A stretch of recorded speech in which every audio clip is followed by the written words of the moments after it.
For centuries, travellers have been drawn to the heart of Europe, to a land of soaring peaks, turquoise lakes, and valleys carved by ice and time. Switzerland, a country of outstanding beauty, where every corner reveals a new wonder. Our journey begins in the UK with our campervan Lenny packed and ready to go, and our dog Barney ready for his biggest adventure yet. Together, we cross into France, pausing in the medieval town of Colmar before winding our way into the towering Swiss Alps. Not me crying at the view.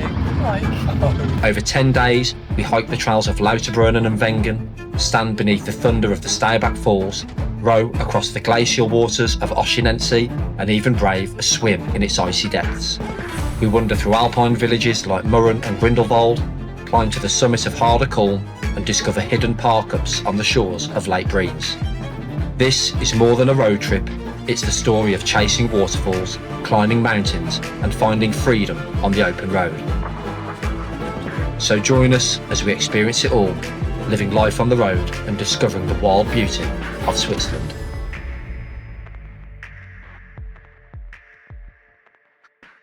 Hello. We're back. We're back. And it's finally our honeymoon. Yay! It's finally here. To be fair, I say finally like we've waited ages, but this was actually a bit of a last minute booking. I know. But the plan when we got married last October was always to have the honeymoon in the van. And In the van. get And to obviously we need to Switzerland. convert the van first. Yeah. So we're currently in Folkestone. Yeah. We're heading to Switzerland tomorrow, and we're currently at a little campsite called Little Switzerland, which is on the Folkestone coast. Yeah. And I mean, look at these views. Absolutely gorgeous. Absolutely stunning. Beautiful, it's perfect. So we're a bit tired now, aren't we? But Yeah, but a long day today. Probably about 12 hours Yeah. driving all in with work and getting down here. this campsite's absolutely gorgeous. So Yeah. we've landed it like, and it was meant to be torrential rain. Like the weather had predicted that it was going to be like a downfall, like really dark clouds, and we've got here and it's Yeah, so fingers We crossed find that it's on the like that for coast the next 10 days. most times. I don't. When you come to the coast, it's a bit of its own climate. Yeah, so we've only got one night here. We've got a very early crossing on the tunnel tomorrow. We've got to be checked in over at Folkestone for about 5:30. Yeah, it's only So, 9 minutes away though, yeah, so it's but not. Early night tonight. Early We're going to night. crack a bottle of wine in the van, I think, stick the TV on for a little bit. Watch the Osbournes. Watch the R.I.P. Osbournes. Aussie. R.I.P. Aussie. You know what I mean? You know, Sharon. So yeah, let's go have a bottle of wine. Okay. Come on. Mwah. Good job I spent ages cleaning the van. We AJ, are half an hour into our honeymoon. in this little mucky pup. Give me the pausies. Just got his paws all over the bed, all over the seat. Even slept in the bed yet. I haven't even lay in it, let alone sleep in it.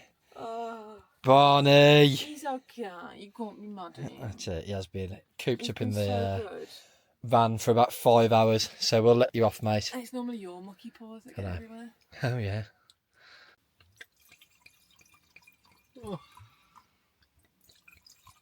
We've had a few wines. I've had one.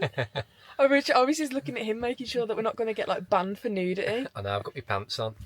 Yeah, as So- my nephew calls them, your maxi Maxi pants. because he's called Max. I know. So we've just been chilling. We were just saying it's absolutely crazy to think that a year ago Oh, we made the decision to buy a van, convert it into a camper van, and go to Switzerland for our honeymoon.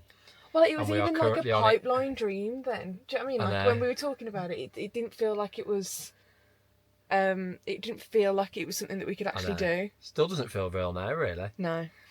So yeah, we're just tired today, to be honest. So not much going on today. It's going to properly start tomorrow. But I would like to come back down like to this coastline in the it's van. beautiful, the Jurassic It's Coast. peaceful. Like I think when you come to, I can't talk because it's what days. It's like a Thursday night, so you can't guarantee that this Yeah. is what it's always like. But when we go into the campsites in like Wales, it's like they're obviously very busy and it's very loud and Yeah, I think this is more of a hub for people who are getting the tunnel. But it's absolutely beautiful. Stunning here. I've always wanted to see the White Cliffs of Dover, and actually I didn't realise how close we were. I know. Well, they aren't the actual No, I White know, Cliffs I of know, I Dover. know. They're very Very similar. close.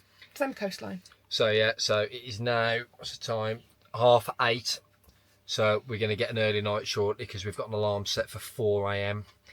to get up and get over to the tunnel. So sorry there hasn't been too much today, but we can assure you you've got some good content to look forward to, hopefully. So yeah, that is us clocking off for tonight. We'll just finish Cheers on all. one little sad note of this is Alex's attempt of blocking out our He said, I needed a wee, so I needed to make sure people couldn't see me. At least I'm thinking. Yeah. Well done, Al. Cheers all. Cheers. Good morning. Good morning. It was a nice lie-in. It's currently 4:31. It's been a bit quiet because we've got some people next to us, but we've got a train to catch, I think, haven't we? Let's go. Little Switzerland campsite nestled along the stunning Folkestone coastline was only a quick 10-minute drive to the Eurotunnel check-in. With empty roads and a beautiful morning sky, there's something truly special about driving in the early hours before the world wakes up. We got Barney all checked in, ready for his first proper holiday, and then headed off to duty free to kick off our big adventure. We're checked in. Oh my god. Yeah. That's What it. did you just say? What? About at the airport? Yeah, they're so much friendlier than at the airport. Usually at the airport, they look at you like you've just walked into the house on Christmas Day and burnt the tree down. Yeah. And Barney is having his first ever duty-free experience. Yeah, so we're just going to try and grab a coffee or something. I think we've got about half an hour to go until we need to start boarding the shuttle. So yeah, Joe's going to get. Yeah, I'll sit here, babe. Don't lose that, babe. Don't lose the passport. Yeah, we're just going to grab a quick coffee, I think, and then get going. Can't wait to get over and hit the road now. So just to any of you who've never done the shuttle before but you are thinking of doing it, absolute breeze, really, really, really well signposted. Yeah, I mean, I don't know if it's just because it's so early in the morning, lovely and quiet. The staff there when we were checking in, really friendly, really helpful, gave us all the information we need. So far, it's been an absolute breeze, yeah. Just gotta wait to be called now and then follow signs for large vehicles. Get on the tunnel, half an hour we'll be in France. It's funny, we didn't get any footage because we weren't at the campsite long this morning, but you could actually see the French coastline from the campsite this morning. You could see all the lights on the coast, so we really are not far at all now. So just looking forward to getting there. I've trusted him with getting my Starbucks order, and that was a rookie mistake because I feel like he's going to get it wrong. So we'll see if I get a large iced blonde cappuccino or if I get whatever he thinks I deserve. It's wrong. Well, because she always manages to ask for the most awkward order ever. Ice blonde latte, make sure it's blonde. No. Dome lid. No, iced blonde cappuccino. Yeah, and they said they couldn't do it. And I didn't ask for a dome lid actually. Should we go back to that? Yeah. So, gas is off. Gas Check. is off. We've got our sticker on the window screen, and we've just had a gentleman from Who works here? to say you can head round. Yeah, this way. After getting Barney checked in and grabbing a much needed coffee, we headed to the van and made our way through border control to board the Eurotunnel. We're in. We're in. Yes, here. Friends, baby. Hey. This was our first time travelling to Europe this way, and honestly, the whole process was surprisingly smooth and stress-free. The confirmation emails gave us clear instructions on where to go and what to do, so boarding was a breeze, and before we knew it, we were on our way to Calais. Although getting out the other side did turn out to be a little less straightforward. Some idiots in front ain't moving. I think he's broke down. I think it's an electric car. Happy honeymoon, baby. You actually couldn't write it, could you? One of my friends was saying this happened to him when he was on here as well, so we'll see what happens. But I can just see something flashing on his indicator. Well, it's like the lights, the front and the back lights keep flashing. I bet he's going to tell us now, isn't it? Let's see. I just want a croissant. Oh, he's coming down. Hello, darkness, my old friend. Just what you need when you're stuck on the tunnel. Dog farts. Awful. Oh my god, Barney, that is... No, that's not the camera. We are reversing out of the Eurotunnel. Yeah. Oh, and also, there was We're going to end up back in England. there was a car behind us, and I was looking in the wing mirror, and I was like, Alex, no, they're reversing, they're telling us to go back, and he was like, there was a car behind me, so we sat there for like a couple minutes. I got out, both the man and the woman in the car like... So I was like, they want you to reverse out. Can we reverse? No, not really sorry. I was like, what? You will be. Well, I want a croissant. Waffle? I want a baguette of bread. Wait, that was not. Jamaican. No, I think it was like Go on. Russian. I want a baguette of bread. We can't play that. That's not going in the book. Right hand side of the road now. As we rolled out of the Eurotunnel and into Calais, we did a quick mental check, making sure we were definitely on the right side of the road before setting off on the first leg of our journey, a 380-mile drive to Colmar in northeastern France near the German border. Got the goods. Welcome to France, baby. Hey. Thank you. So, wait, this is what I've been looking forward to the most. Yeah, that is such everything is so much better than the UK. You go in there, it's like pristine clean. They've got fresh orange juice machines. They've got, obviously it's G'd up for tourists coming in because it's quite close to the tunnel. But then it's even got showers. You don't get anything like that in the UK. So yeah. Not at all. Which one do you want? I'm going to have a pan of chocolate first, please. Merci. Crummies everywhere. Oh. Nice. We covered some good distance before pulling into one of the many service stations along the way for a quick bite to eat, and I've got to say, driving in France was an absolute dream. Smooth roads, zero traffic, and not a pothole in sight, although let me tell you, these motorway tolls don't come cheap. The people that told us when we were coming to Switzerland about the tolls were completely right. It's quite expensive. But also But you've got to think how the roads have been. I mean, I've literally gone the last 4 or 5 hours. I have gone 70 miles an hour the entire way. It's cruising. I've yet to see a pothole. I know. So the quality of the roads are exceptionally better. So the first toll we got on, which was on the A27, I think, or A5. One of them. Helpful. That was about €38. The second one was about €18, and then we went through one that we didn't have a ticket for. That was about €8, and then we've just gone through another ticketed one. Yeah, so we are about an hour and 40 away now. Got 105 miles to go, and I cannot wait for an ice cold beer somewhere when I get there. Cause I can't wait for a baguette of bread. Dip my baguette in my pint. Yeah, it's been a long day, but it's been good. Well, a couple of days really, isn't it? But I mean, this is the bulk of the drive really. Yeah. We've got night tomorrow morning in Colmar, and then it's only a couple of hours on really into Switzerland the next day, and then everything's pretty local, so we just wanted to try and get the bulk of the drive done early really. Yeah, we did. Yeah, sounds about right. So we are officially in Alsace.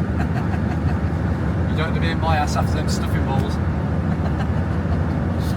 Is that actually how you pronounce it, Alsace? It's the Alsace. Alsace? Alsace, yeah, it is pretty much, yeah. We're in Alsace. In Alsace, so Alsace. Touchdown in Colmar. Man, that felt like a mission. Honestly, about 8 hours with the stopping. Absolutely, it said 6, but we've stopping for fuel a couple of times, letting Barney out. We stopped and had a bite to eat. Yeah, we stopped quite a bit to be fair. I couldn't have to, you couldn't not. So, yeah, we're just going to go and have a walk. We haven't really seen too much of it yet, but what we have seen, it looked lovely on the walk in. Yeah, gorgeous. So we are going to go and try and have a bit of a look around, get a pint, because I'm very, very thirsty. And yeah, we'll give you guys a little bit of a look around as well. As we entered Colmar, it felt like stepping straight into a storybook. The colourful, half-timbered houses and cobblestone streets instantly gave off those classic fairy tale vibes.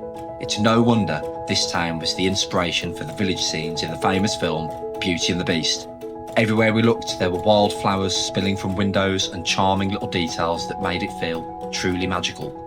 Exploring Colmar really felt like we were walking through a real-life enchanted village, and honestly, it did not disappoint.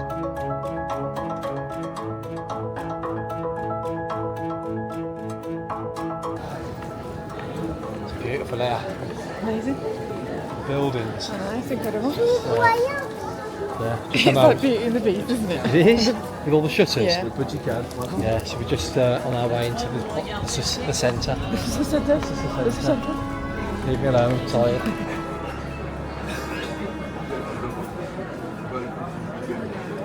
it's fair to say we do not know much French. Not at all. I went, can I have a glass of rosé? And he went, rosé, and he went, rosé. Yeah. Is it one beer, please? He went, Left, probably left, yeah. Nice. So yeah, should have concentrated more on French in school, I think. No, bonjour, that's about it. Chin chin to our honeymoon. Mwah.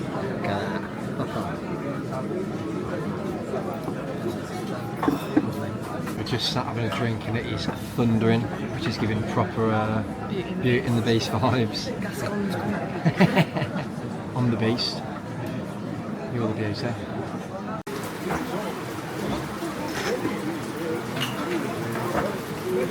Speak French. If I download Duolingo now, how long do you think it's going to take me to be fluent in French?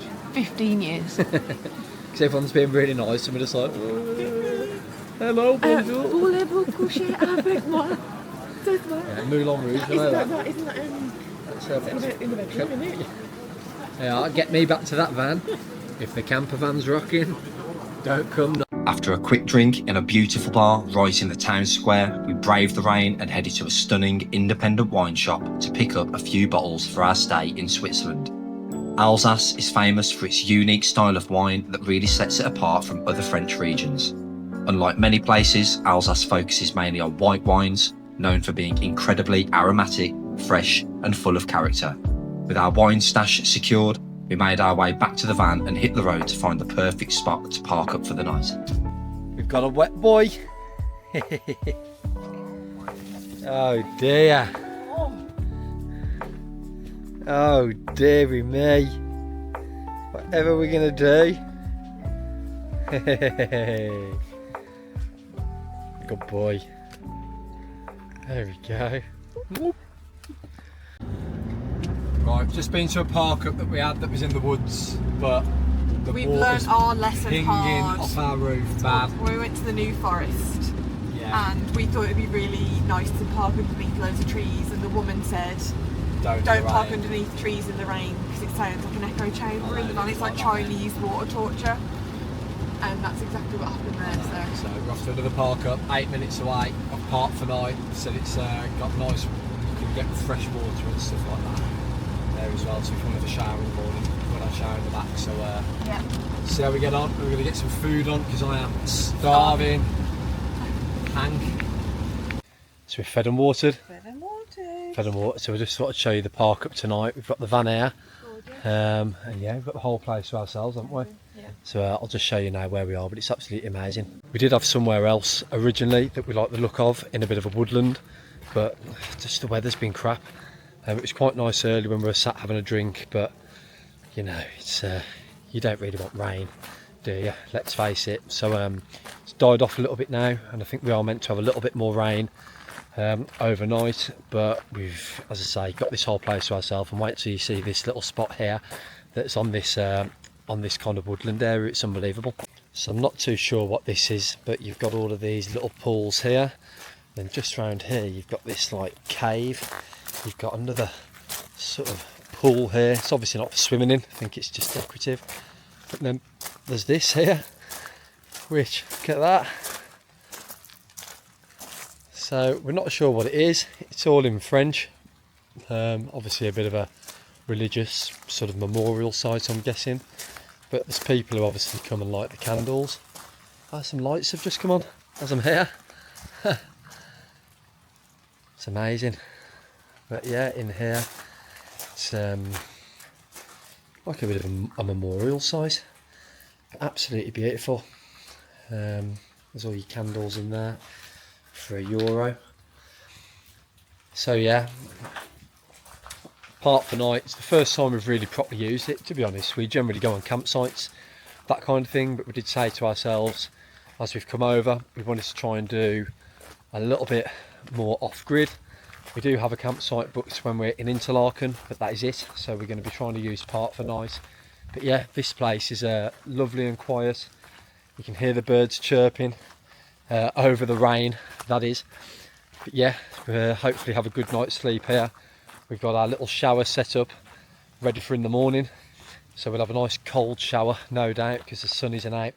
But that should freshen us up.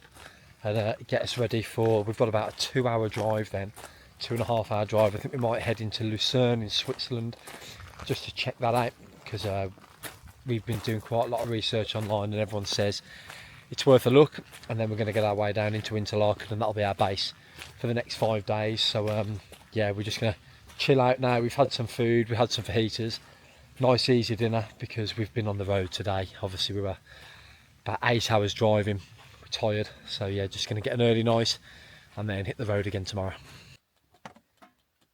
Bring Barney on your honeymoon, he said. Oh, it's mine and Barney's honeymoon.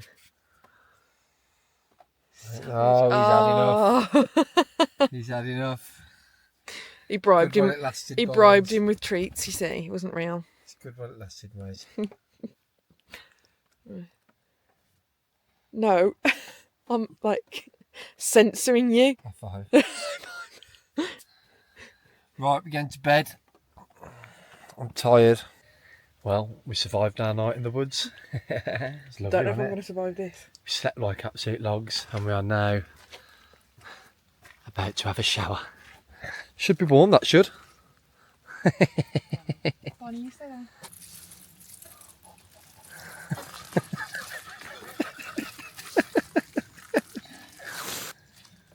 Freezing.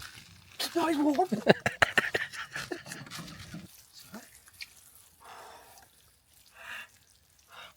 Full of snow, wash me out. Alsace. Alsace, yeah.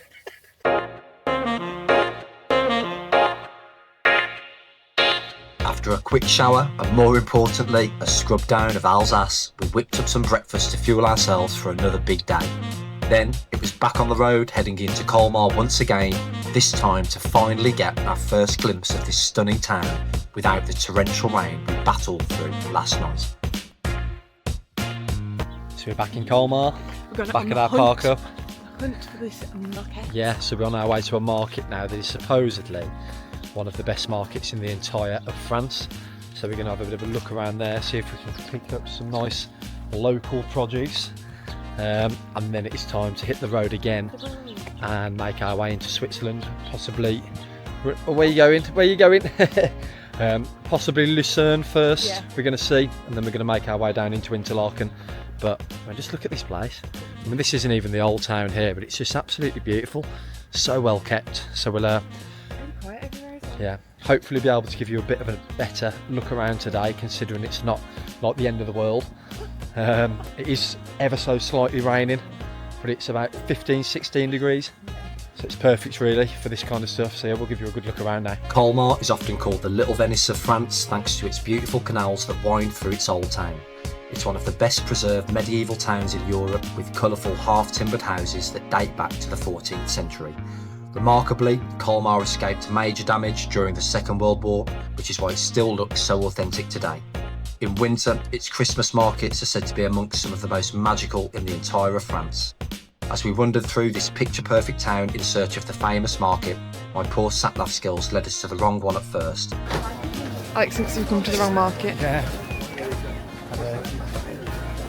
Wolverhampton holes, aren't we? Yeah. Just found some blokes dinner down here.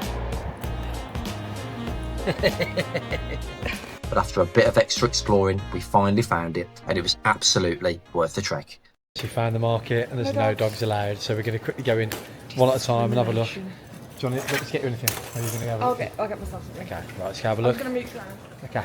Colmar's famous indoor market, the Marché Couvert, is a vibrant hub of local life and flavours housed in a beautiful 19th century red brick building right by the canal. It's packed with stalls selling everything from fresh fruit and vegetables to artisan cheeses, cured meats and local wines. You can grab yourself some traditional Alsace treats or simply wander through and take in the colours, smells and its friendly buzz.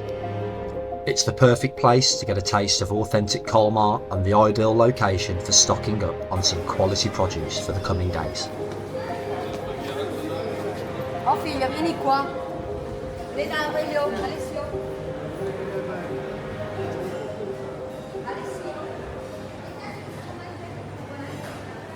That market is unbelievable. I've just come out, Jo's gone in for her turn now. I've got some nice fresh garlic, a big beef tomato, a We'll have some courgette for a bit of pasta, and we've also got some fresh ham and some fresh pancetta for when we have a spag bowl. So I think that all came to about €17, which I think is good. You know, a lot of meat. We had about 6 slices of ham, thick slices, 4 slices of pancetta, and the produce looks amazing. So if you're in Colmar, definitely worth a visit if you want to stock up on some fresh produce and that kind of stuff. And look at this behind us. It's just unbelievable here. Really looking forward to going to Switzerland later, but I kind of don't want to leave here. We could do a bit longer here. Right, so that's Colmar done. We are now back in the van, about to set off to Lucerne in Switzerland, and I think it's only fair we give you a taste test on some of the pastries that we've... Because I couldn't obviously speak French and didn't know what cinnamon was in French, and I assumed that that would be cinnamon. Does it smell cinnamon? It smells like cinnamon. It does, and I've got a pan of chocolate. So cheers. I don't feel like yesterday's were really worthy because they were from a Esso garage, so these are proper. 3, 2, 1.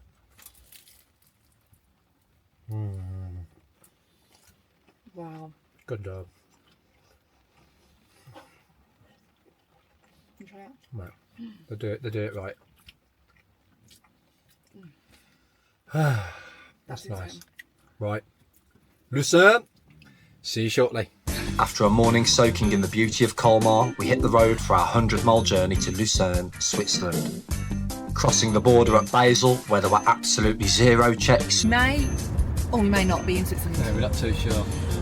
We're still in that. We've just come past that airport where we thought it was.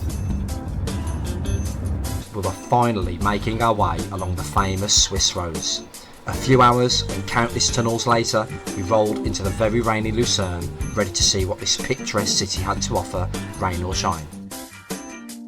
So we've arrived in Lucerne. Why does it Always rain on me. I know the bad weather's following us, I think, but we've managed to find this park in here, so we're going to have a quick walk to see Chapel Bridge.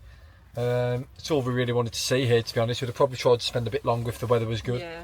But as it's raining, we're just going to have a quick look at this, have a little mooch for half an hour, come back, have some lunch, and then make our way to Interlaken then, which is going to be the base for the next 5 days. And weather is picking up tomorrow. We've got the Meteo Swiss app, which is their version of the Met Office, and I think today's the last day of the bad weather, thank God. No, it will be, it'll be good. So yeah, let's go have a look at this bridge. Let's go! Oh. Question. In Switzerland, when you come to what we know as a zebra crossing, are the cars meant to stop? I feel like I just said to Alex, we just need to walk with confidence and they'll stop. And they have, but we found it. Bonnie! Idiot.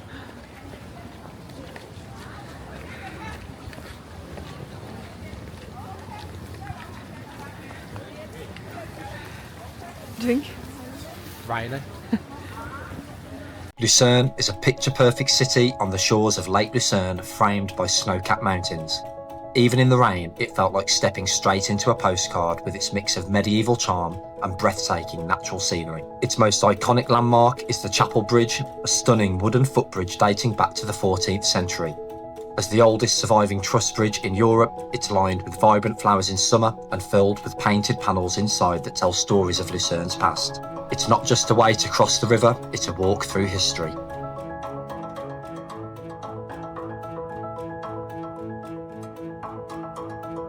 After a quick stroll along the river, we headed back to the van for some lunch, and finally, Jo got that baguette she'd been dreaming about for days.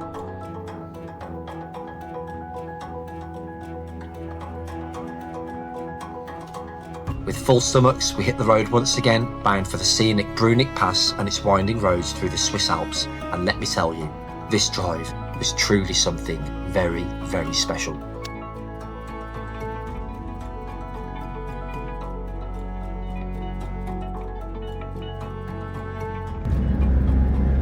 We go!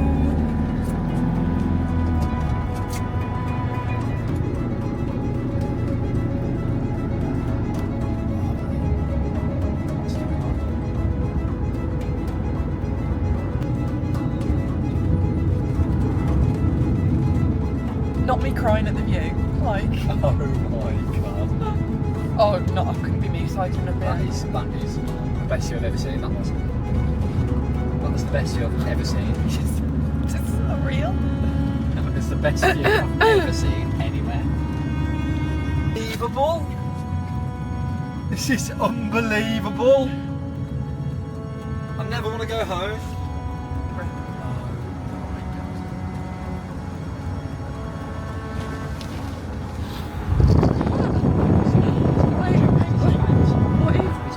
The waterfalls are everywhere.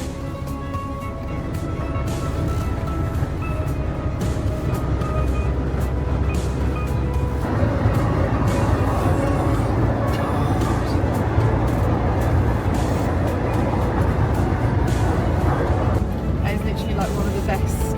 That's the best. Yeah, no. It's the best. Speechless. I actually am.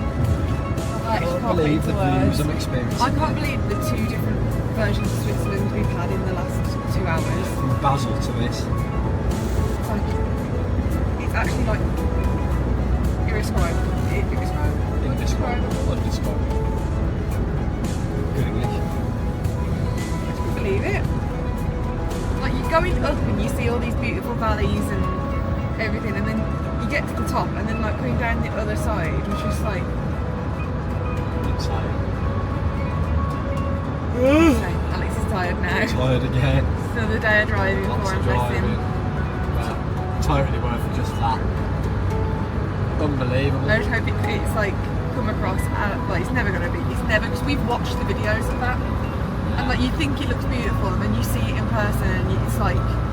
Well, I like to think I've done quite a lot of driving in my 35 years on this planet, and that is the best drive I have ever done. Yeah, Nothing actually, even comes close. when you get to the top of that, it's like Bruneg. Still, it's the best drive. Bruneg something, or I don't know the pronunciation of it. We'll put it in. Well, But, yeah. That it was because I said, are we in the Alps? Because you just got up to the top of this, like the road, and it just looked like it looked like an alpine village, didn't it? yeah, it looked like a scary zone. Yeah. And we googled it, and it is. Yeah, it's part of the Swiss Alps. Which is just unreal. Amazing. Lake Brienz on our right now. Let's look at these views. Look at that.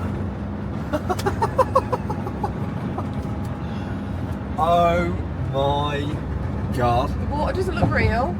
I've never seen anything like it. I've never seen anything like It's the it. most beautiful place I've ever been. It's just. And I'm not even out of the van yet.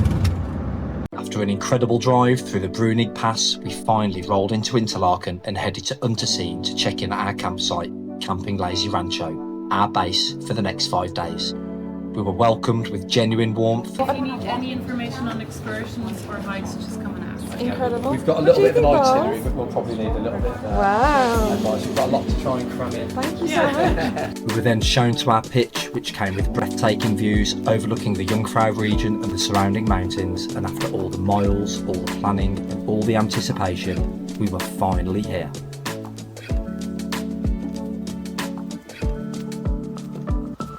After 37 hours and 800 miles, we have finally arrived at our base in Interlaken. Yeah, buzzing. The views here are absolutely insane. We have been here probably an hour or so already, haven't we? We just, after all that driving, it was raining. We got everything set up. We wanted to just chill out for a little bit. We had a couple of glasses of wine, as expected. And yeah, it's we're just going to go and have a little bit of a walk now into the old town of Interlaken. It's about 20 minutes from here, and then come back and have some dinner. But obviously, we're just trying to make the most of our time here. But yeah, we'll give you a little bit of a look around the campsite. Obviously, unreal spot. Met some staff. Staff are absolutely amazing. The views, you can't see it now. Bear with me. But obviously, we've got the van here. That's the van set up. And out the back doors we've got the views over these mountains, and just behind there you've got all snow-capped mountains. I'm still convinced that the camera isn't doing it justice, because honestly, I mean, I don't know if you can see, we've got people paragliding and all that kind of stuff. I knew that this was going to be the campsite for me when we checked in, and they were like, oh, and if you want your freshly baked bread ordered, just let us know by 6. I know. And then we've got fresh water on our pitch, and this is drinking. Obviously, usually when you go abroad you can't drink the water, but that is available to drink. We've got electric hookup on this campsite as well, so we've got a bit of a seating area set up, but obviously was lovely when we got here, and then it started to rain. They've given Jo a little souvenir bag, which she's very happy about. So yeah, we're just absolutely buzzing to finally be here. I actually can't believe that we're here. I know, and as long as the drive here was, we've just been sat down talking about it. I mean, that we're going to look back on that. What an experience that's been, just getting here. We've got to do it back yet. And I mean, just some of the views and some of the stuff we've seen is incredible. But I think the good thing is about the way back is that it'll be a slower journey back. We kind of rushed the journey here to get here. Sure that we spent the most, because obviously Switzerland was the furthest point for us to get to, so we kind of spent the majority. Mate, honestly, we're not going to have another 8-hour journey on the way home. It's going to be broken. If you are thinking about coming to Switzerland, right, we've been here. We haven't even properly seen this place. I'm not joking. The views on the way here were insane. It's always better than it looks. We've seen the unbelievable. Like this campsite, and I mean it looks nothing like it does online. I know, unbelievable. And it looks good online. Yeah, like, it's just brilliant. Everyone's been really friendly so far. Oh yeah, perfect example. So yeah, let's go and get me a pinty. He's desperate for this pint. Not like the blondie I had last night. Not on about me. Whee! After settling into our campsite, we took the short 15-minute walk to catch our first glimpse of Interlaken's Old Town. This place is the perfect mix. Everything you need right at your fingertips, but still peaceful and far from overcrowded. We had a quick wander, spotted our first glacier-fed river, and then found the perfect spot to enjoy yet another pint and unwind after another long day on the road.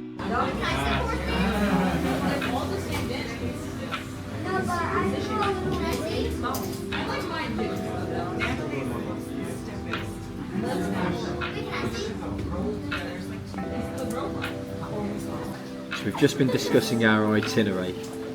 I don't think we've got long enough to do everything we want to do, have we? It's just, we are going to be busy the next few days. We spent a couple of hours relaxing here, reminiscing about the journey we'd just taken and chatting about our plans for the days ahead, whilst enjoying a nice portion of chips, making sure to give Barney his fair share. Later on, we headed back to the campsite and enjoyed a delicious spaghetti bolognese before hitting the sack, feeling extremely excited about the adventures to come. Touchdown in Lauterbrunnen. Oh my god. Unreal. Yeah, we've got to, we set off early this morning. Yeah. I've got a little bit of a sore head. I wonder why. After those fairly strong beers last night and a couple of glasses of wine. But up at the crack of dawn, had a shower at the campsite. Facilities were brilliant. Yeah. And then we've got to this park up here. We again ChatGPT'd it, and it just basically said try and get there before 9 o'clock. Which so you can see why if you show. I'll show them in a sec. Yeah. It yeah, it's got busy. So we've pulled up here, had some beans on toast. Yeah. You can take the Brits out of England. Can't take England out of the Brits. We still haven't had cheesy beans on toast. So believe it. yeah, we're going to have a nice day exploring Lauterbrunnen now. I think we might try and get up to Wengen, the mountain village, possibly Mürren. And yeah, go with the flow. It's cold. Yeah. It is cold. It is chilly here, to be fair. I don't know what the temperature is. No. Should we do a temperature? Hey Siri, what's the temperature? It's 11 degrees 11 right now. degrees. So considering it is August, it's quite cold really, isn't it? So I've just noticed that they've got Swiss flags up in the mountains. Let's have a look.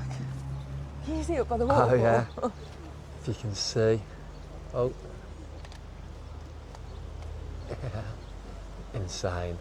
So let's get exploring. Let's go. Just for reference on the price as well for parking here, we're using an app called Easy Park, and we've got 10 hours, and that cost me 17 francs, which to be fair, for where we are, yeah, I don't think that's bad. And the app's really easy to use as well, so if you're coming into Switzerland, Easy Park app, and that should be able to sort most of your parking. As we took our first steps into Lauterbrunnen, it was breathtaking to finally witness the beauty of this valley with our own eyes. It's easy to see why this place became the inspiration of one of the most magical series of books ever written.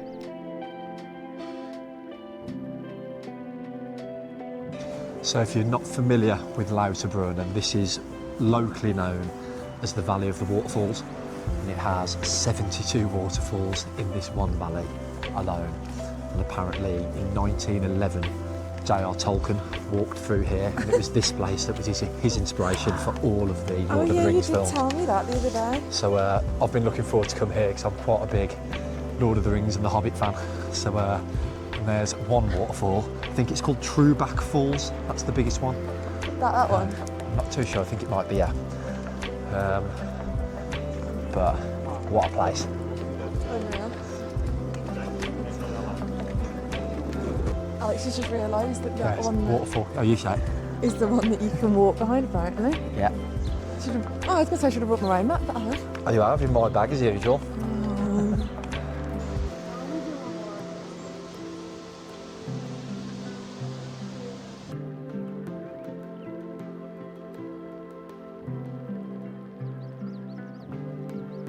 There we go. It's a good job of what you're iron macking it. I'm not sure beans were a good option before this hike. Yeah. Well, you farting another repeating, you? Shut up.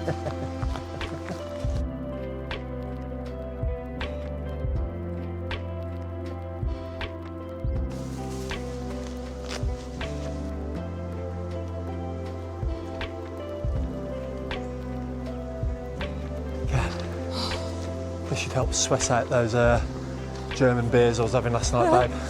Hopefully. Look at those views behind. Unbelievable, man. I could live here. I could live here. Because we did see that camping Lazy Rancho where we're staying are hiring. Water cleaner. Yeah, Get me in. that's it. We've got a Life in Lenny sticker. Oh Yeah. wow. Look at this. One thing we have learned is they've got plenty of tunnels, haven't they? Yeah. This is so weird.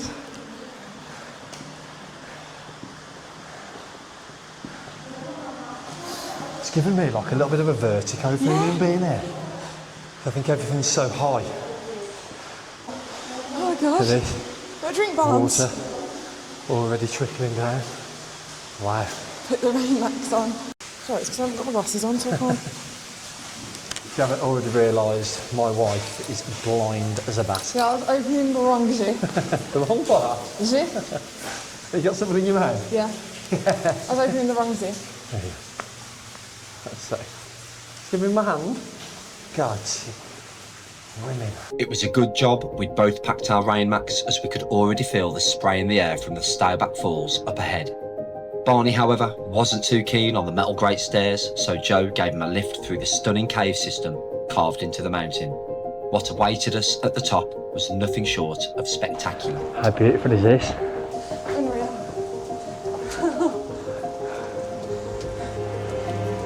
We're going behind a waterfall. Come on, Bonds.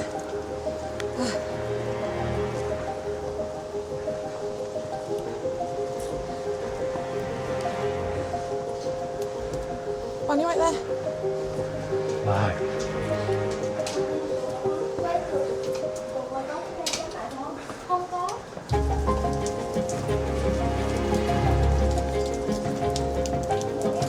You can see all the spray. There's loads of Lauterbrunnen down there. Wow.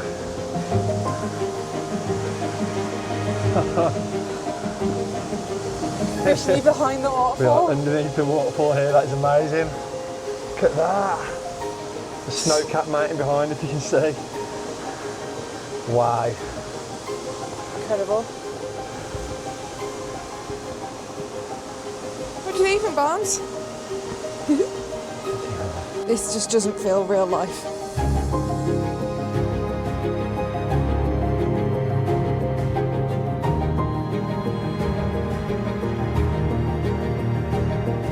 Unbelievable. So watch your feet though, she's wet. I know, it's mad. Yeah. Don't want to come up here in your pumps, would you? Forget folks, meats and cheeses always pleases.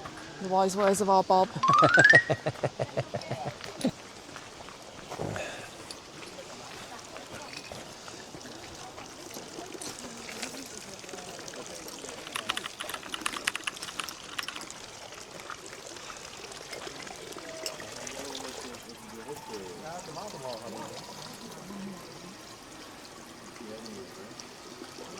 After a magical start to our day in Lauterbrunnen, we took a moment to rehydrate before setting off on a peaceful walk through this breathtaking valley. Lauterbrunnen is one of Switzerland's most iconic and picturesque spots, nestled deep in the Bernese Oberland region of the Swiss Alps. Its name means many fountains or clear springs, and once you're here, it's easy to see why. The village rests on a flat valley floor surrounded by towering rock faces on both sides, with snow-capped alpine peaks stretching out within the distance. In spring and summer, wildflowers carpet the meadows, while the powerful roar of waterfalls cascading down the cliffs mix with the gentle chimes of cowbells. So we've had a good couple of hours exploring Lauterbrunnen. I think we are now going to hop on the train and go to Wengen. And if you're wondering why we are getting the train and we aren't driving, it's because Wengen is a carless town in the mountains. In the mountains. So not only are we not allowed to drive there, no one is. I think a few locals do have cars, I think, but even that is to a very minimal scale. And yeah, we've just seen our first Highland cow. Are they called Highland cows? I think they're Scottish, aren't they? Yeah, I think they are, yeah. What are they called? I don't know, Swiss cows, mountain cows. Like I've seen. We'll Google it. This is only our first day in this stunning country, but it's already starting to feel like a truly life-changing experience. Lauterbrunnen is a place that stays with you long after you leave. It really is something special.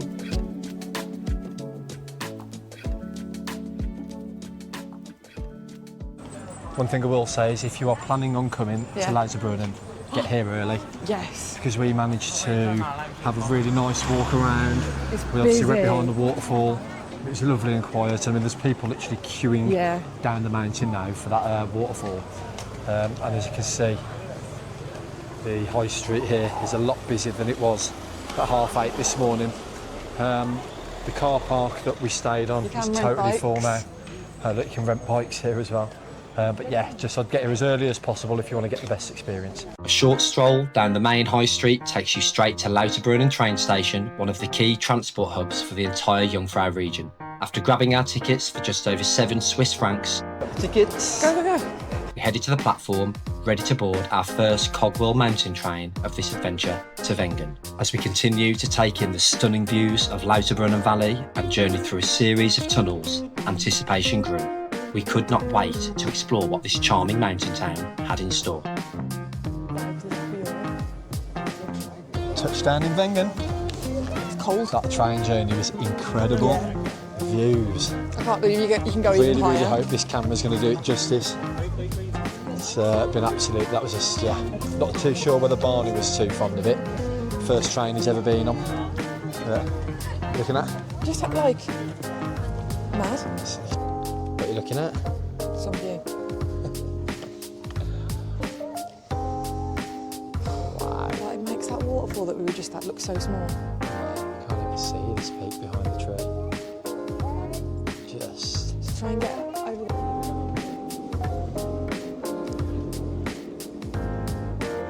As we rolled into Wengen, we made a quick stop to stock up on some snacks for the afternoon. In Switzerland, co-op stores are everywhere, perfect for grabbing something on the go. We were hoping for a quick sandwich, but Joe spotted the chocolate aisle and saw this as a perfect chance to have our very first taste of some Swiss chocolate. I honestly, I'm overwhelmed by choice here. The amount of chocolate is insane. Switzerland is world famous for its high quality chocolate, and as you probably know by now, the word diet does not feature on this channel, so I was definitely not going to complain. So Alex has just Googled best viewpoint in Wengen. So I'm going to hunt for it. Yeah, meant to be great views overlooking the Lauterbrunnen Valley, which we've obviously just seen from the floor. I don't know if it's in my head, but I can't breathe. It's definitely in your head. Okay. But yeah, it's thin up here, you see. Yeah. And I confidently say I could do Everest. No. Not a chance. Still think I could, to be fair. Perched high above the Lauterbrunnen Valley, Wengen is a picture-perfect alpine village that feels like it steps straight out of a storybook. This car-free haven is known for its fresh mountain air, peaceful streets and breathtaking views of the Jungfrau Massif. And I've already said it a million times, but I just cannot get over these views. Switzerland has officially stolen my heart. Unbelievable place, man. So peaceful. Wooden chalets are decorated with colourful flower boxes, while surrounding meadows burst with wildflowers in the summer. In winter, it transforms into a world-class ski resort, but in the warmer months, it's all about hiking trails, scenic cable cars, and soaking up that classic Swiss mountain charm. After a peaceful stroll through the village, we settled into a quiet spot to savour our first taste of Swiss chocolate, made even sweeter by the breathtaking mountain view before us. Taste test. With a view. See? Oh, Do you reckon? Because I Joe... love foiled chocolate. And you'd be able... If this wins Joe over from Dairy Milk, I'm a Dairy Milk gal. I will be surprised. Well, you'll have a tough case on your hands, because if this wins me over, you'll have to get this for me. Sure, Amazon will do it. You've got to cheers it. Eat some cheeses. Cheers, darling. Cheers. Oh my god. Wow. Well. Oh my god. Oh.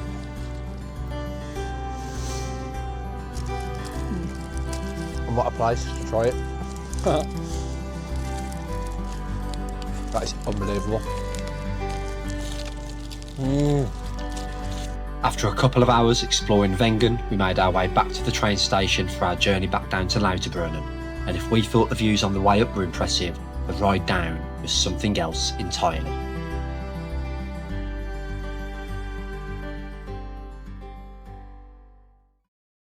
So we're back in Lauterbrunnen.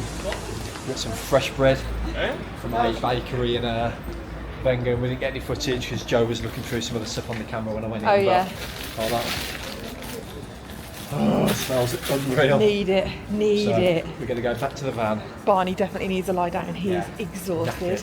The last time he was like this is normally when we go to Pembrokeshire, isn't it? And we do the big coastal path walks, and I still don't think we walk as much there. Well, I think it's just like I think like the whole just like being on the train and stuff, just that new the experience. train, sometimes, all the man, journey, so. all the being in the van the last couple of days. Yeah.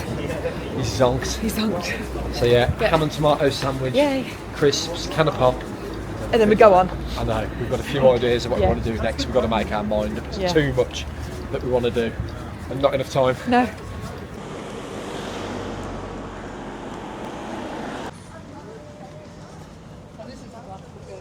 Something, you notice the difference in temperature, don't you? From being up in Wengen to being down there. God, I can't wait to get this jumper off. And, let's get the t-shirts on, I'm hot now. We made our way back to the van and set about preparing a much needed lunch after a long morning on our feet.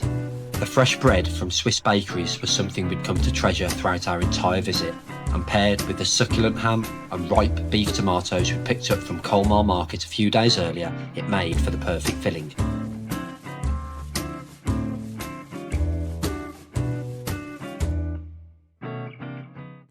So we're fed and watered.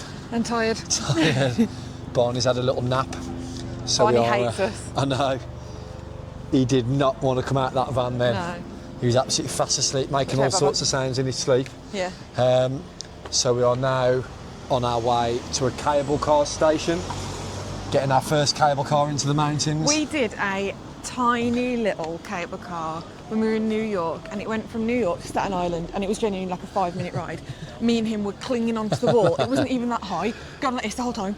I know. And now we're going to go up the mountains. I know, but this is what it's all about, isn't it? So yeah, we're going to a place called Mürren now, another mountain town, just to have a bit of a look. Not sure whether we'll be there too long, but Up and down. yeah, it's on our itinerary. We're going to Mürren for a pint.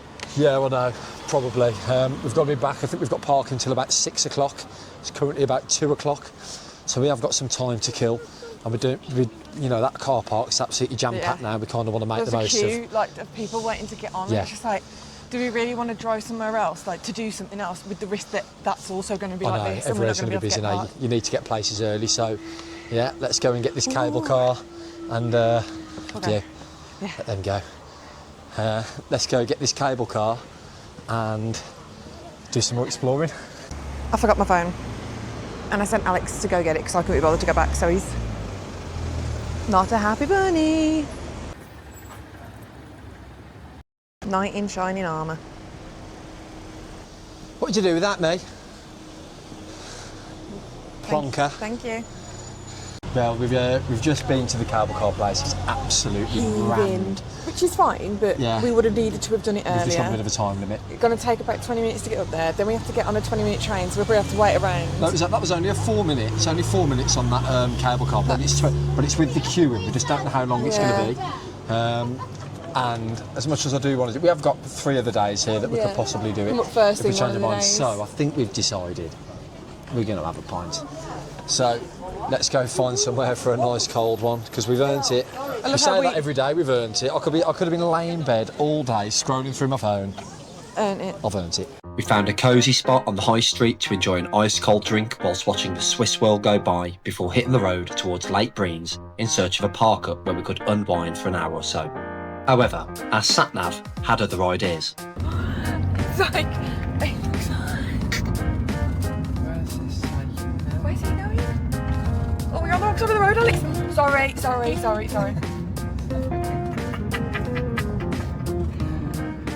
Jesus Christ, that threw me. Where's he going? How's he going that way? I reckon it goes up, you know. There were stones.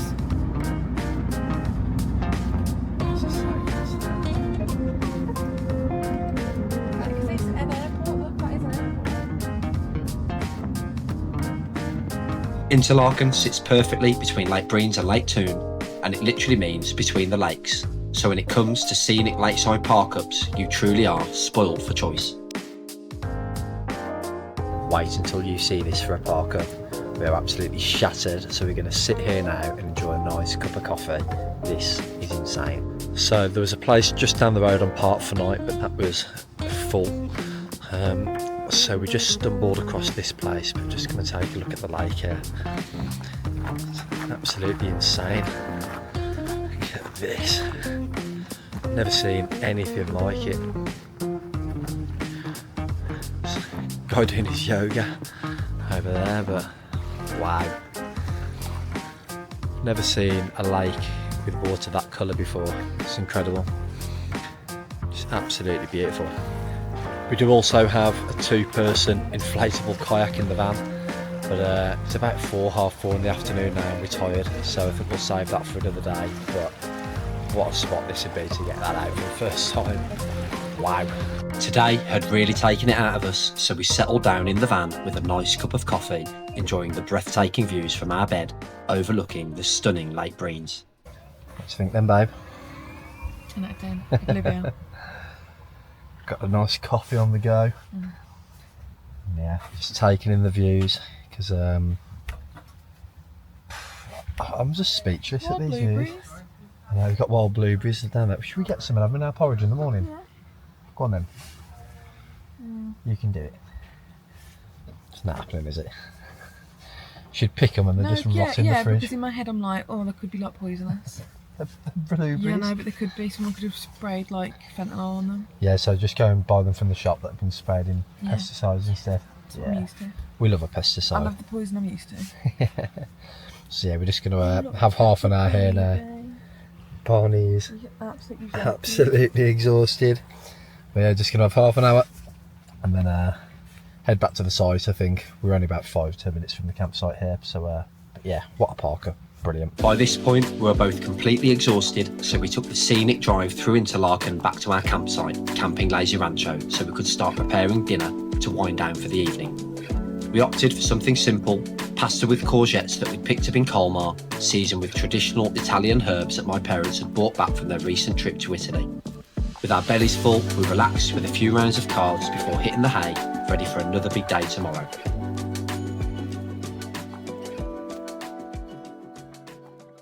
Morning all. Another glorious day. It's actually like probably the best weather-wise day.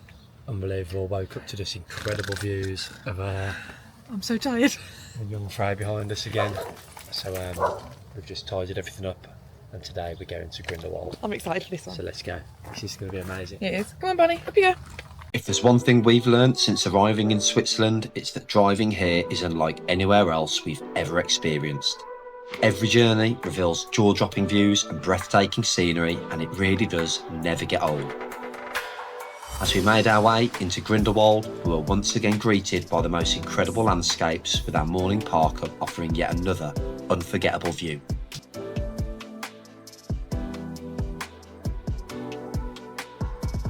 So we've arrived in Grindelwald. We've just found a car park here that we paid for a few hours. Again, parking, that flips on my ear then. Parking pretty cheap. I think we paid 7 francs for 6 hours. And we're on a bit of a slant, but we've just had some breakfast, beans on toast again, and we are now going to get exploring and start checking out some of these cable cars. I think you've got some good cable cars up to where you've got a good viewpoint of the Eiger, so we're going to do that, and yeah, just get exploring. But my first glance, it looks beautiful, doesn't it, Jack? Yeah, it is. Really, really beautiful. But I'll show you some of these views now. With our bellies full, we strolled through the beautiful mountain town of Grindelwald, stopping for a quick coffee before heading to our first cable car of the trip. The coffee is roasted in-house. Is it? And the milk is from a farm in Grindelwald, fresh local milk. So, but she did say that apparently the cows are a little bit stressed for some this time of year because of the weather. So it's a little bit frothier than it should be. There you go. I know all about being a stress cow, to be fair. You do, yeah. You do. Our journey took us to First Grindelwald, a stunning mountain area and adventure hotspot high above the village. It was here that we also got our first taste of those famously steep Swiss prices that so many had warned us about. Bad our pants down, Bonnie. Two tickets, return tickets, 152 francs. Should have probably checked that before we... I know, the person in front of us, it was like, yeah, I heard him say like 67 or something. I was like, is it £67? He was like, nah. But wait till you see the views up here, it will be worth it. Did say we've come all this way, we've got to at least do a few bits like this and go on one of the cable cars, so... Even if it does petrify us. Yeah, Barney goes free because he's cute apparently. So what about me? The cable car to First Grindelwald is one of the most popular ways to experience the Alps from above. The journey takes around 25 minutes, soaring over alpine meadows, forests and dramatic cliffs, with the mighty Eiger and surrounding peaks dominating the horizon.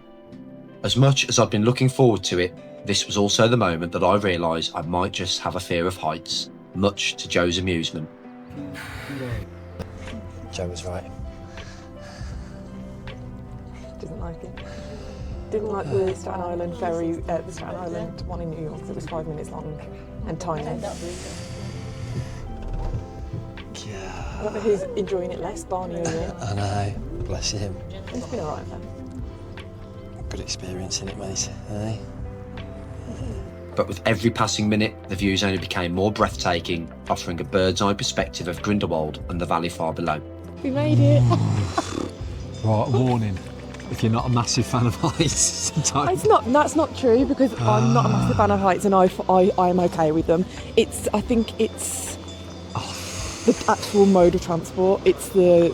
Yeah, God, and especially when we stopped halfway as well, I thought, oh God. I thought that was the end for us there. Yeah, the views here are absolutely incredible. We're going to have a good look around now, do a bit of a hike. Bells. Here are the cowbells, yes, we'll get stuck in. But yeah, it's if you want the amazing views, it's worth it, but just be mindful. Bit of a journey up. As we arrived at First Summit, we paused to soak in the breathtaking views before heading straight for the cliff walk, a man-made walkway that clings dramatically to the rock face. The scenery is absolutely second to none, but as we edged closer, the nerves definitely started to kick in, once again, much to Joe's amusement. What on earth are we doing here? No idea. God. I feel like my knackers are in my throat. Ready to go? Yeah. Are you? Not sure. Right. Need to man up and get it done, because if Joe's battling on with it, I should, but I can't lie. His legs are going. This has made me realise I don't think I'm the best with heights, to be honest, but let's go.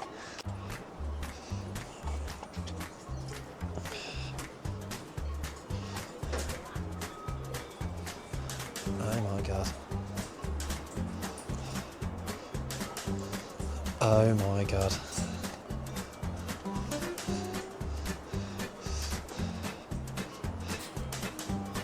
Good boy, Barney. He's a bit sceptical, isn't he? Look at this. Wow. I can't believe we've been together for 8 years and I'm only just discovering that he's got a massive fear of heights. I think it's come with age. Oh my God. Watch your head.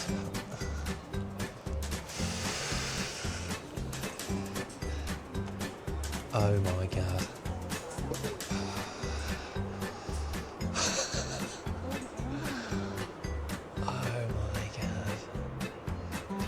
Al, can you feel that bouncing? Stop! Don't! Sorry. Oh my God, this is bouncing. Were you bouncing it then?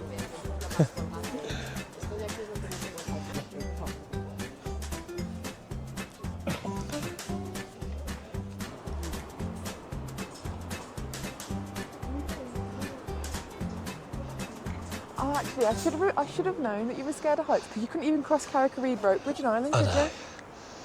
I'm not the best. After finally completing the cliff walk, we decided to take the scenic hike to Lake Bachalpsee, one of the most iconic alpine lakes in Switzerland, sitting 2,265 metres above sea level above Grindelwald. So this walk supposedly takes about 50 minutes. There's been a little bit of an incline. Yeah. But nothing too strenuous, to be honest. I wish you should So, what's this? Yes, get her there. Yeah, nothing too strenuous, to be honest. So, we're obviously not at the end point yet, but so far we'd recommend it if you want like an easy hike. This hike has got to be one of the most beautiful we've ever done. Along the way, we were treated to jaw-dropping views of the Eiger, plenty of iconic Swiss mountain cows. Joe's long-lost twin.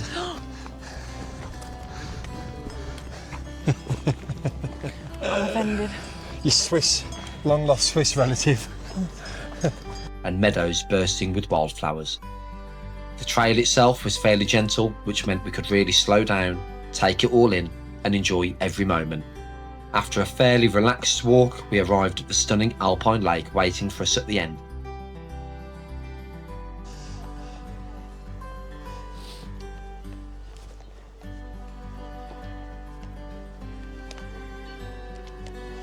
Joe's found a seat. Perfect seat. Yeah. Look at that. Perfect size. Not a bad view, is it, that? No. I've had worse views after a nice hike. And the mountains are there as well. I know. Look at that. You didn't. It's unbelievable. I was hinting that I'm the view. So we were actually originally a little bit unsure whether to do this hike, but I'm very glad we did. They were some of the best views. They were the best views I've ever had on a hike, to be honest. And then you arrive here. Let's look at that. Only thing is, I do wish I'd have bought my fishing rod. And a sandwich. And a sandwich, yeah. We're starving. So we're going to have about 10 minutes here, soak it all in, then we're going to make our way back because we're going to need a bit of lunch. And then on to the next activity of the day. Some view. Some view.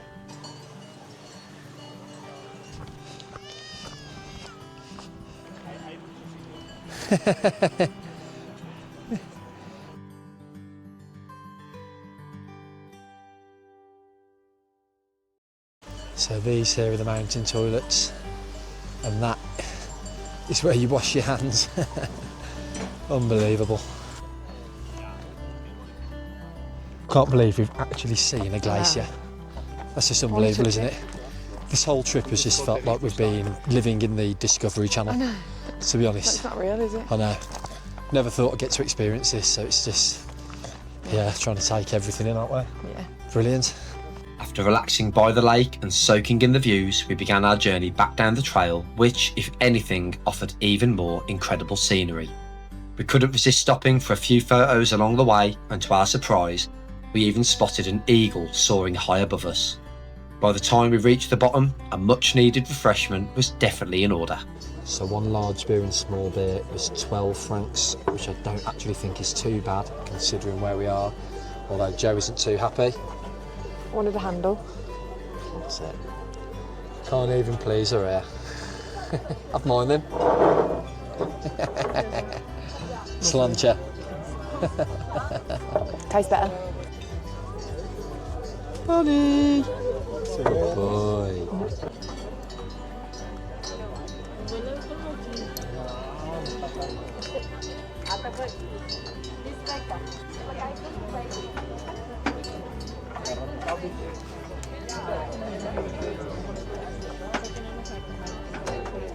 After an incredible morning, we caught the cable car back down into Grindelwald. The ride felt much smoother on the way down, and as the clouds lifted, we were treated to even more breathtaking views of the Eiger and the surrounding peaks. Back on solid ground, it was time to grab some lunch and get ready for our next adventure. Right, touchdown in Grindelwald. We're going to go find a nice bakery to get some fresh bread, and also, if possible, a butcher's for some nice meat and have a sandwich, and then we're off to Aare Gorge, so I'll show you a little bit more of that shortly. I'm going to use these toilets. Oh yeah? Just let everyone know. How many steps you on? 12,740. There you go, I'm on about 11.7, so she's beating me. So it's tiny legs, fresh bread collected, so let's go and have a sandwich and then hit the road again. 40 minutes on parking, so probably take us about 3 minutes to eat this sandwich, I reckon, babe.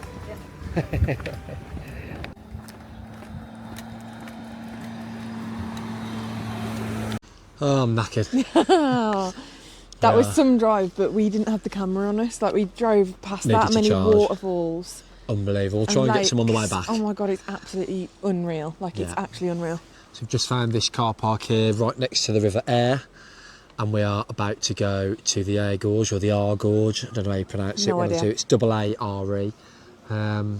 Yeah, looks amazing. Shouldn't take too long, I don't think. I think I've read online about half an hour to an hour. It doesn't. I know, and then I think we might try and, we'll see, we might try and find a park up by one of the lakes and go for a swim to freshen ourselves up. Yeah, 'cause we might go out for dinner tonight, we think. Yeah, we might just go back and have a nap. Yeah. We'll see. Tempting. Just come and have a quick look at the river. Because I've honestly Wow. never seen rivers like this in my entire life. The colour of the water. Look at that. Just that blue, isn't it? God, it's so fast moving as well. Yeah. So this is a glacier-fed river, and as you can see by the colour, and apparently because of the time of year you get more glacier melt, and that is why it's so blue. Apparently this time of year It's is the when it's best for minerals this in colour. the water, isn't it? Yeah.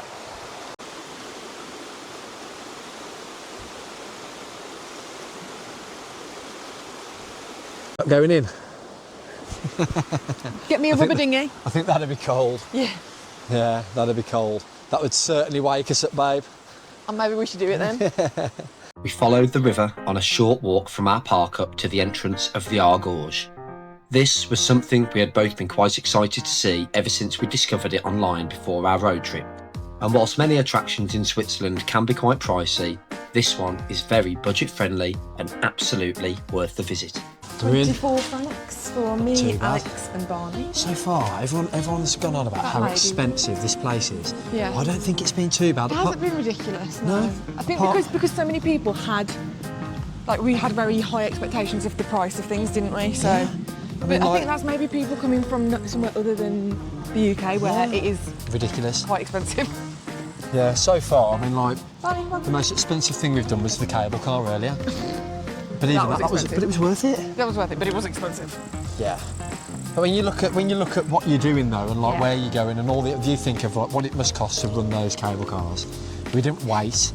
No, every It's- 20 seconds it was Yeah. a cable car taking you up, and we Yeah. got scared. So I suppose yeah, we can't 24 quid. complain at any of the transportation here, really. But we might drive in there. No, right. I don't think. The like trains, always on time. Buses on time. How many buses you got? Well, I've watched them. Right, go on, let's get stuck in. As we stepped through the entrance, our excitement was palpable. We could not wait to see what awaited us. Whilst we've explored plenty of rivers back in the UK, nothing quite compares to your first encounter with a glacier-fed river. Wow, that does go cold, doesn't it? Yeah. I've just come into this cave here. You can really feel. Really cold. Yeah, it's freezing. Well, to be honest, it's like 23, 24 degrees outside. Yeah. So it's quite refreshing, that is. But yeah, really. Something you walk into one of those walk-in freezers. I know. Wow. Look at that. It's like something off Indiana Jones. Babe, that's how they built it. Look. Oh my god. Oh look. Are they still the original beams? Jesus. You don't want to fall in, would you? Come on, we'll keep going this way. Wow. I love this kind of stuff, I do. Look at the rocks. How high it goes up.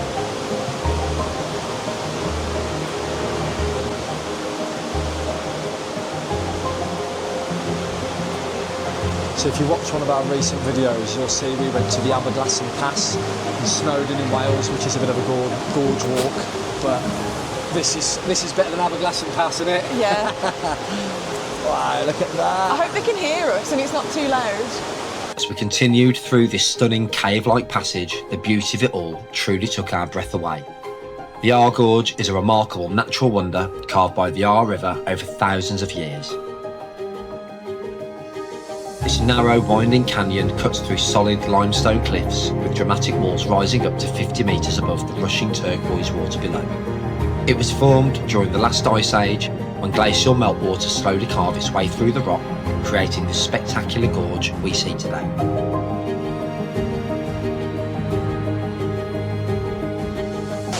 that sign there, that because the water is that infused with minerals that it's eroding the lime scale, so that waterfall is slowly getting smaller.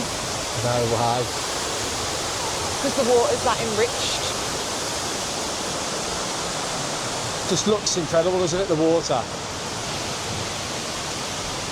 It's better than the River Severn. How refreshing are those water droplets that keep falling on you? I know. It's lovely, isn't it? Yeah. Sorry. Oh yeah. Okay.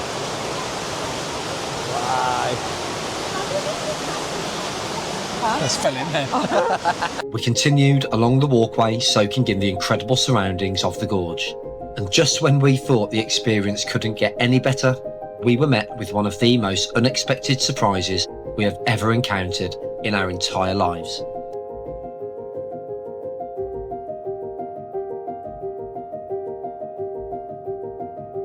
YouTube thing. I was going to say, You're joking? You are the first people we've ever met. Amazing. we saw that you Say hello if you want to. You're on YouTube now. Which one was it? Which one? We were watching you guys. Life and Lenny have been spotted. That's the first people who've watched our videos that we've seen out and about, and what a place for that to happen. That's amazing. And they didn't hate us, so. We didn't get the names.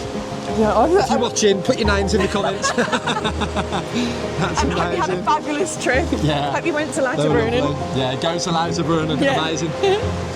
Side note, the lovely couple we just met just mentioned that the fella doesn't like heights, and he said, so I didn't like this bit up here, so I don't know what to expect. Oh no, yeah, we'll see. I don't like heights either, as you saw previously. Did you pack an extra pair of pants for me? No. In the bag? No. Okay. Shall I get on these heights then? That feels very weird underfoot. Feels like the steps need to be bigger. I've definitely learned I'm not a big fan of heights on this trip. It's alright.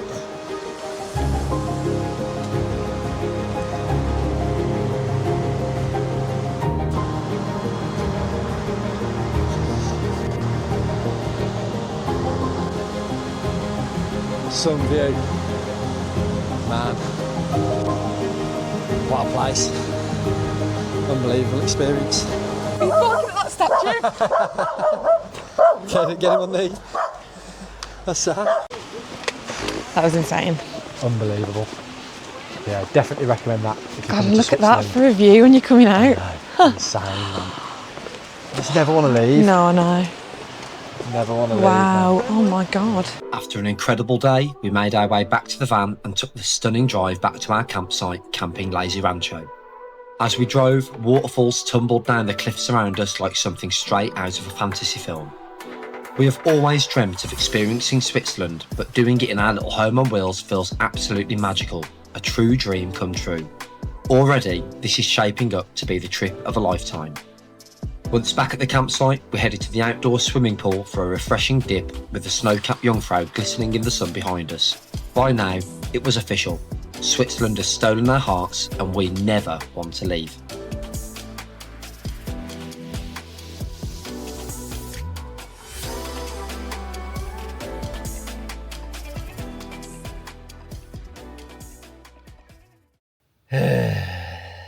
I'm exhausted. Exhausted.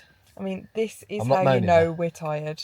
I know. We covered our cab hole with tea towels Instead of putting the insulation instead of going in into the front and putting in the insulation. the insulation. And look Barney's- how tired Barney is. Barney's absolutely zonked as well. He literally, Joe cooked an amazing chilli earlier, and we got the cheese out, and he didn't even move for the cheese. Cheeses.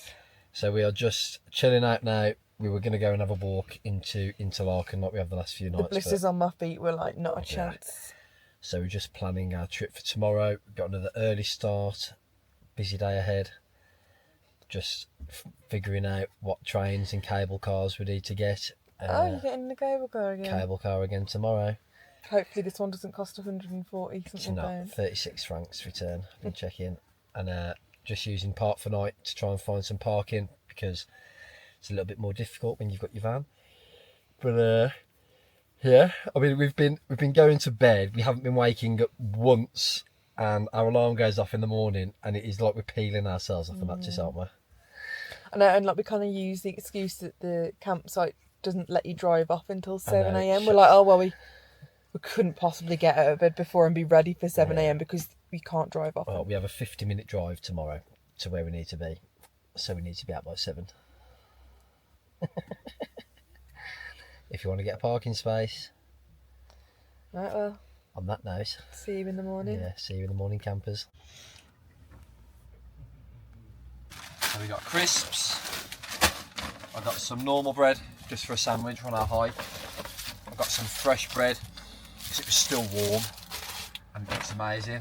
I've got us more Swiss chocolates. Wow. I've got some fresh white eggs. Ooh. I've got these for my breakfast. What are they? German Sausages. sausage. Yeah. I've got some more chicken because we haven't got any chicken.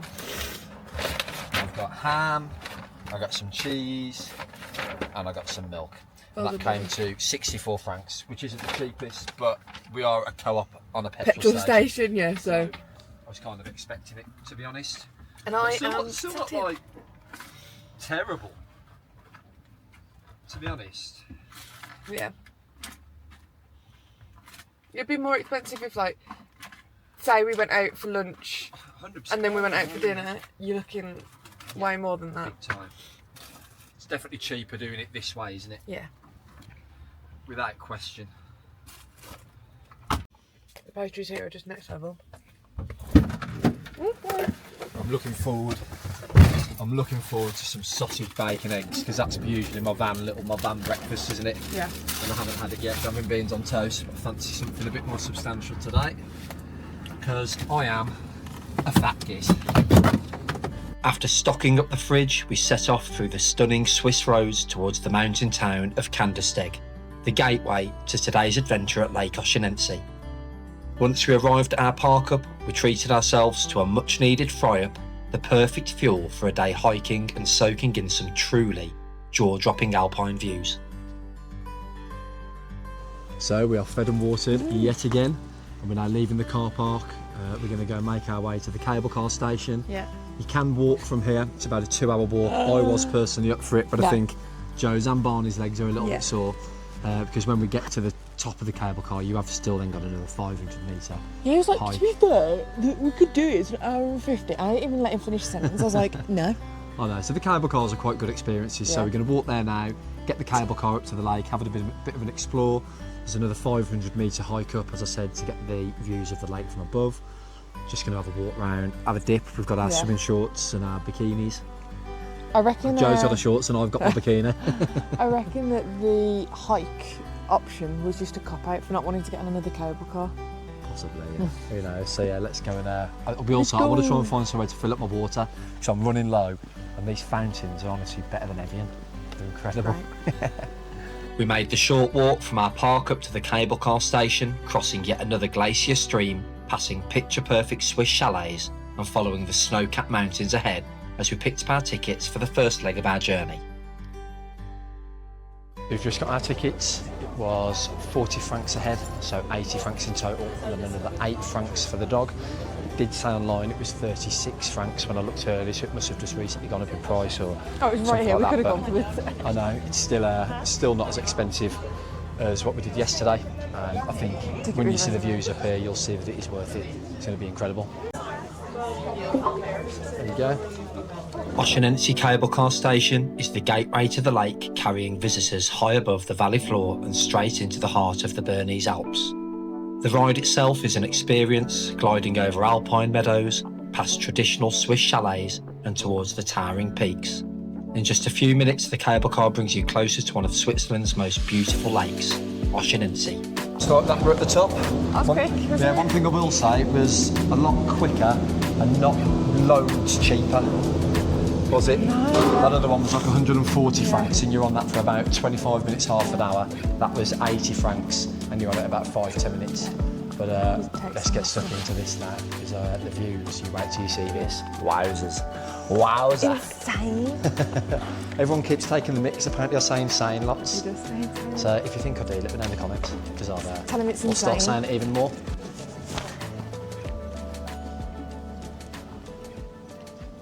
So we've just left the cable car station. Got a 20-minute walk now to the lake, and then there's another walk, as I said, 500 metres elevation up to the views above. So we've stocked up our water. We couldn't find any fountains, could we? No. Had to buy from the shop, and it was 11 francs for 2 bottles of water. It's like Ibiza prices, that is. So we've topped our bottles up, given Barney some water, and we're going to go, but just I can't get over these views here. They are just incredible. Barney, come on. Absolutely incredible, and the weather is glorious today. Beautiful. It's warm, isn't it? Yeah, really warm. So I have to make sure we keep him watered, because this is definitely the warmest day we've had. Joel will be burnt in about 5 minutes. I'm already burnt. The views. Buddy!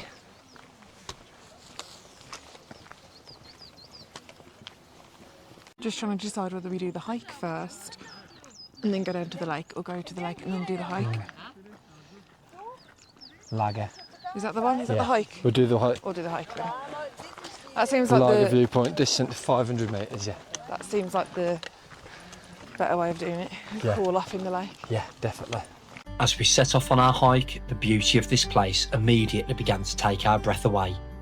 The trail started with a walk through a stunning pine forest, and as the sun broke through the treetops, we realised we were in for an epic day ahead. So before we came to Switzerland, this is what I imagined it would feel Yeah. like. Surrounded by big pine trees, got snow-capped mountains sort of overlooking us. You can hear waterfalls, you can At least see we've got waterfalls. shade. Pardon? At least we've got some shade as Yeah, well. we've got a bit of shade here, more for Barney really, Yeah. more than anything. But Should have wore shorts.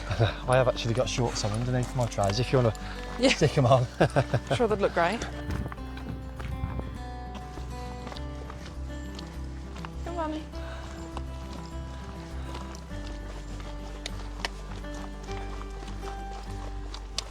Something about this place that makes me feel emotional though. If you didn't feel emotional, you'd be dead. Man, it's just, it is like Lord of the Rings, isn't Yeah. it? Well, you haven't watched it, you won't watch it with me. But for those who've watched Lord of the Rings and The Hobbit, it's Wait, just this doesn't like look real. you're in a fantasy world, yeah. It's- Unbelievable. It's just breathtaking. The Swiss have got it very lucky, haven't they? Why couldn't I have been born Swiss?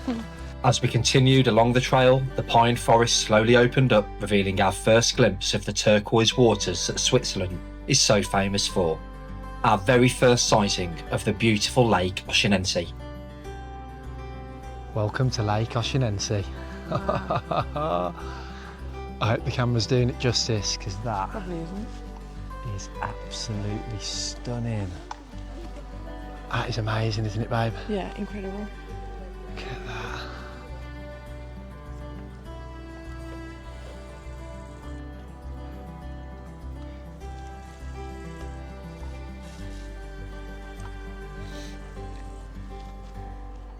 I've said it a million times on this series, but I think this is the most beautiful place I've ever been. So we're going to now try and find the trail leading us down. And we've noticed there's a waterfall, so we might have a bit of a swim, see if we can get under the waterfall, and then see if we can find the hikes up to get the views from above. Yeah. Yeah. Oh, no drones. Yeah, no drones allowed here as well, so sorry we can't get any drone footage for you, because that'd be absolutely amazing.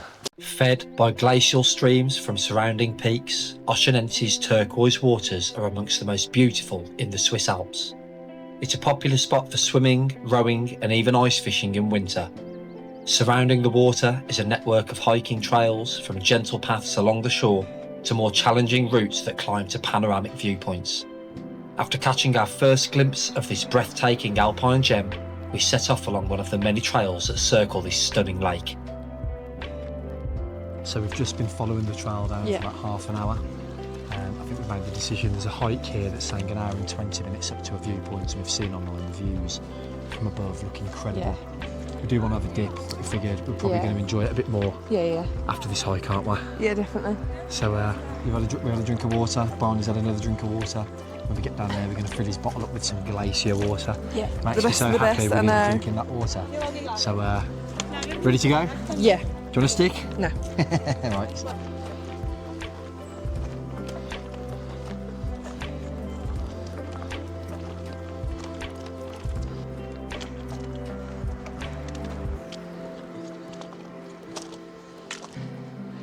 Considering she said you didn't want a stick.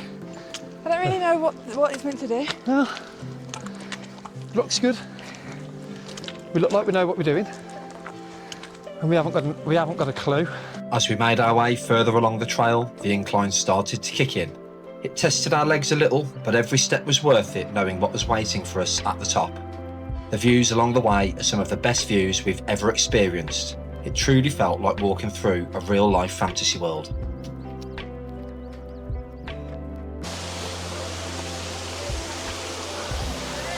Just doesn't feel real, does it? No. Look at that.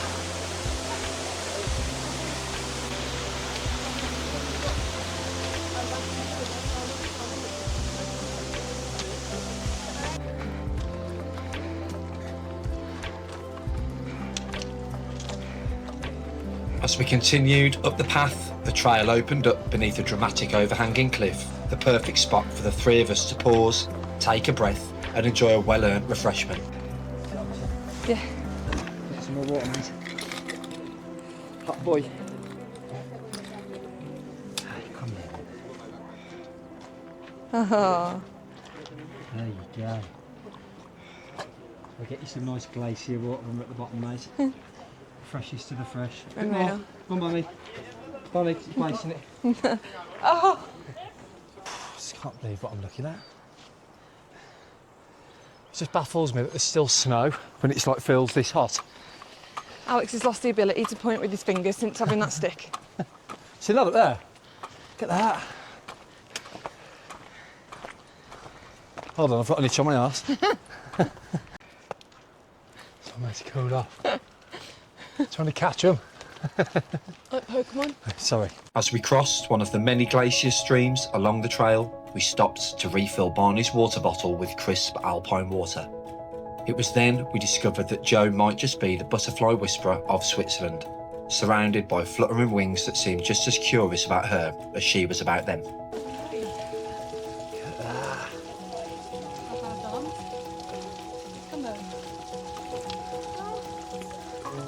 You find out the poisonous. I know. Bonnie!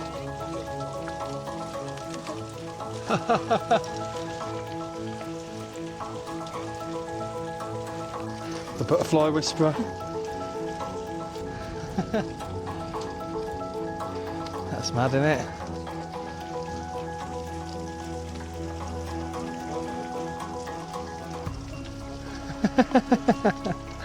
Incredible. Someplace. Some butterflies. Introducing the butterfly whisperer. They're attracted to pretty things. So this is when we find out they're poisonous now. Don't, you know, hypochondriac. After Joe's magical butterfly encounter, we made one final push to reach a viewpoint and take in the breathtaking scenery. Along the way, we passed more beautiful waterfalls and crystal glacier streams cascading down from the surrounding peaks.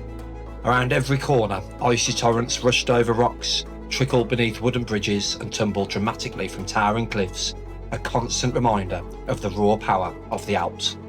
After a couple of hours, we finally found a spot to settle down and take it all in.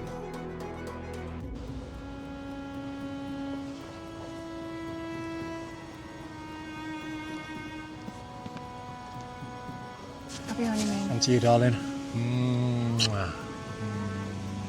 Love you. Someplace. Some honeymoon. Unbelievable. So if you're watching this because you are planning a trip to Switzerland or you hope to come one day, you have to do Lake Oeschinen, because this place just doesn't feel real. It's unbelievable, isn't it, babe? Just, yeah, I definitely recommend this. I think it was, what, for the two of us, 86 francs. You can hike up, about a 2-hour hike, but we didn't fancy that today, but worth every single penny. It's just unbelievable.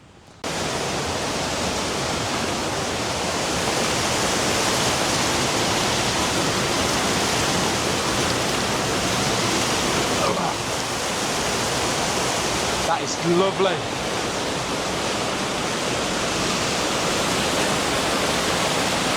After resting our legs and soaking in the incredible surroundings, we began the journey back down the trail with Barney proudly leading the way.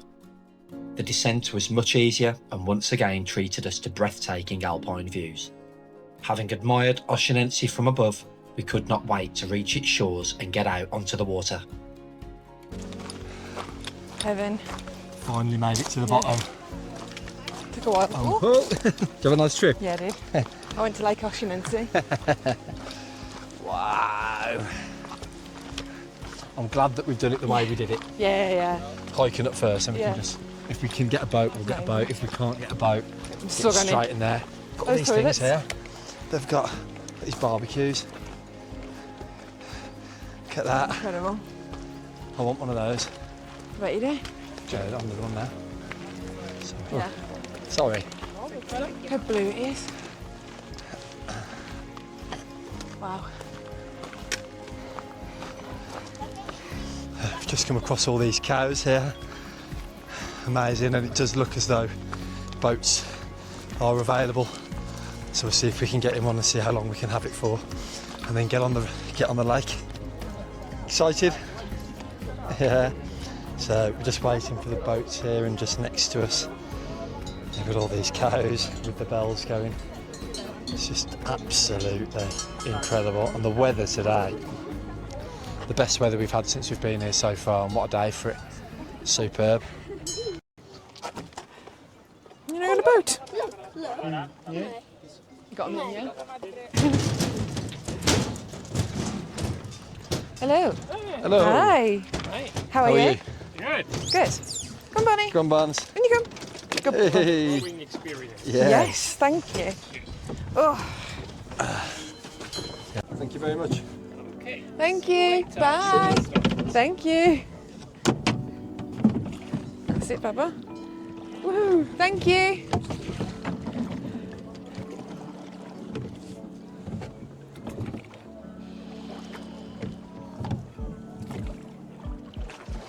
Got the knack. Bye. Yep. Look how much further we've gone.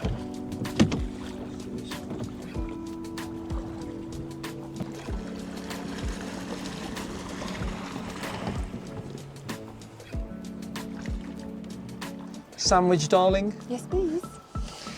There we go.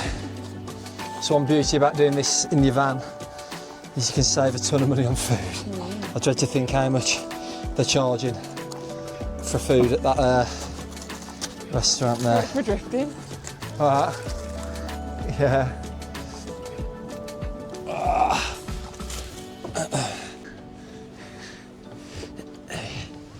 It's leaking. What is? Oh. What is? The campervan. So, it is.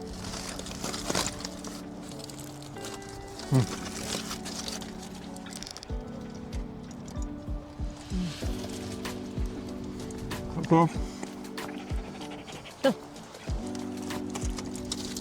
Some sandwich. Yeah. Worst places to have ham and cheese on, ain't there? Wow. Not too much. So we've got 1 waterfall, 2 waterfall, 3 waterfalls, Sit. 4 waterfalls, 5 waterfalls. There's one there. 5 visible waterfalls you can see. It's just unreal. Well, I knew we were going to visit Lake Oeschinen Lake. I did not think I'd be rowing a boat. No. I didn't know you could do this. No, I didn't either. For 36 francs for an hour. I know that's like. Too bad, really. Yeah. No. It's not cheap, but I mean, look, just look around. If you want to come and have the full experience, I don't think that's too bad. Right, I need a minute. Is that close enough to the waterfall? She's on the rowers. Oh Christ! Yeah, that's it. It's not easy, is it? I think we're going the wrong way. No. No, that's it. Oh, that's what you do. Oh, good Yeah, golly! get it. You got to try and get it I know. up and down, yeah. And also we're going to the I water. know. Come on, Captain. It's like my legs get in the way. Yeah, I know. That's what I'm going to find it. There you go. So imagine you're at the gym. So just looking on ChatGPT now, and in here you get Arctic char, lake trout, brown trout and rainbow trout, which is amazing. Can't see anything. I know, we haven't seen any yet, but it's saying because it's the water's freezing all year round, so it's glacier fed, so they don't get too big.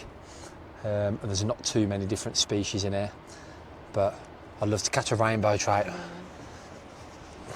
Need a rod first. After about 45 minutes out on the water, surrounded by spectacular alpine views, we glided back across the turquoise surface to the shore, ready to find the perfect spot for our first ever swim in a glacier-fed lake. Look at that for a chill. Amazing. We could have done with that, Joe. Yeah. I could really do with that now. Yeah. On our way to find a swimming spot now, as we are knackered. Can't wait to get my feet in that water. They're sore. Feet are singing. Yeah, feet are singing. And I've just been on that bloody boat rowing for the last hour, so I need something to put a bit of life back into me.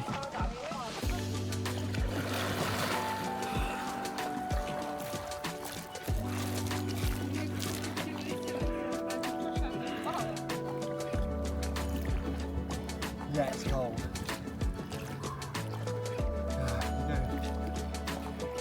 Put the camera somewhere, Bob.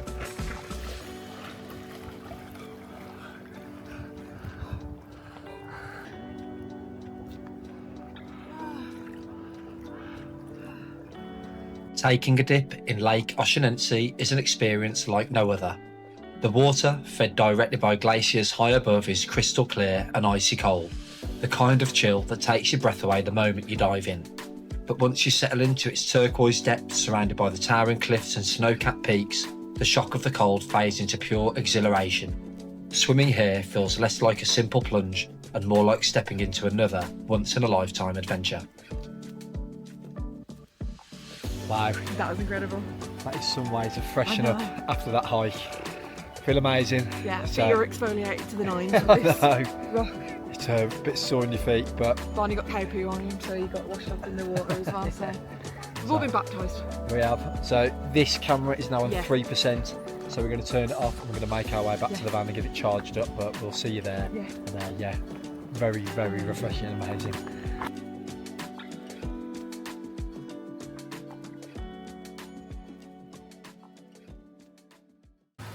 So we found another incredible park up. We're back at Lake Brienz, and yeah, right by the lake. We're going to go and have a bit of a swim. There's a swimming platform just over there. I'm hoping it puts a bit of a life back into me because I feel knackered. Yeah, well, I had a snooze. So. Yeah, oh yeah, Joe's had a sleep on the way home. We're leaving Barney in the van because he's knackered as well. Yeah. But we'll show you the park up, and yeah, let's go and have a dip. Lake Brienz is surrounded by magical park-ups just like this one, easily found using the Park for Night app. After settling into our spot, we couldn't resist heading straight into its crystal blue waters for yet another wild swim. The fresh water here in Switzerland is honestly the best we've ever experienced, better than any beach we've ever swum in before. And while Switzerland may be a landlocked country with no coastline, if you're usually a beach holiday person, do not let that put you off.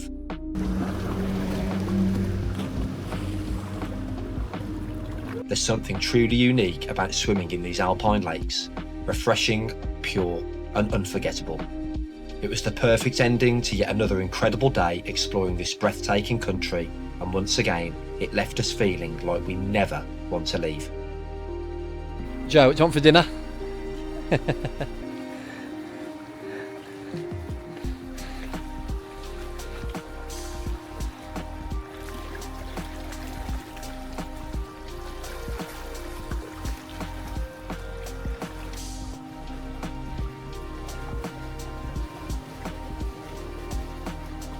In she comes. In she comes. I just love this place so much. Unbelievable, isn't it? Yeah. That's sorted us out. So we're gonna. We've made the decision. We're eating here. So steak, wedges, and peas. Peas, please. Let's get going. Also, if you haven't already noticed, I've definitely sunburnt today. Joe has as well. Joe. Yeah. We've caught the sun. We did not think it was going to be as hot as it was today. I think I've got like sunglasses marks. Showing the back of your neck. Oh no. Joel will be burnt in about 5 minutes. I'm already burnt. Come on. Neck of shame. And I'm like... You were going on at me at Port Diego. Well, it's because when we've been going up the mountains everywhere else, it's been freezing cold. We've had Wasn't jackets today. No, it's about... We got back in the van after Lake Oeschinen and it was 28 degrees. And we had no sun cream on, so moisturising up now.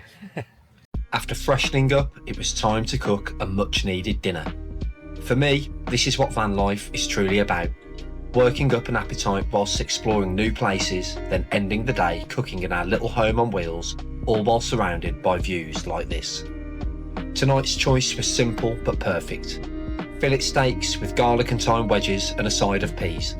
Nothing extravagant, but honestly, who needs anything fancy when you can enjoy your meal with your feet dangling in a glacier-fed lake, reminiscing about the unforgettable days you've just shared together. Worst spots to have your dinner, aren't there? Yeah, just enjoying some steak and wedges. We've left Barney in the van because we're right by the road and he'd be trying to take our steak. Yeah. So yeah, it's just absolutely beautiful here. So we're going to eat this and then make our way back to the campsite because we've got a tired soldier. Absolutely Not a child. So yeah, we're going to enjoy this and head back, yeah? Yeah. How's the grey waste, darling? Oh. No. Finally a pink job. This has always been a pink job. You want a hand? Sorry. It's gone on the floor. Even though I put the lid on it because it's that full. The reality of van life is that the grey waste... Do you want me to do it?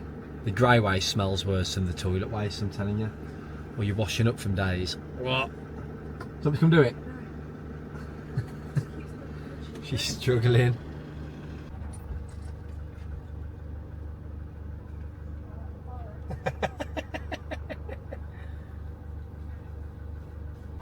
Go on, babe. Give it a proper clean. There we go.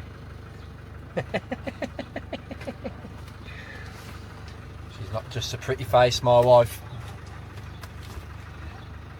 Barnes is going to help now, look. Barney's trying to help. Wasn't that bad, was it?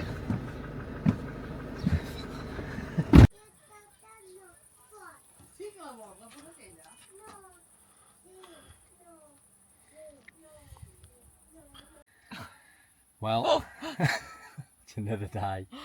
Look at this. Got one of those squishy sweets you get. So yeah, another day, and we've got a very tired camp. Oh, yet again. careful. Barney is absolutely knackered. Joe is absolutely knackered, and I am absolutely knackered. So, Come on a honeymoon, they said. It'll be relaxing, they said.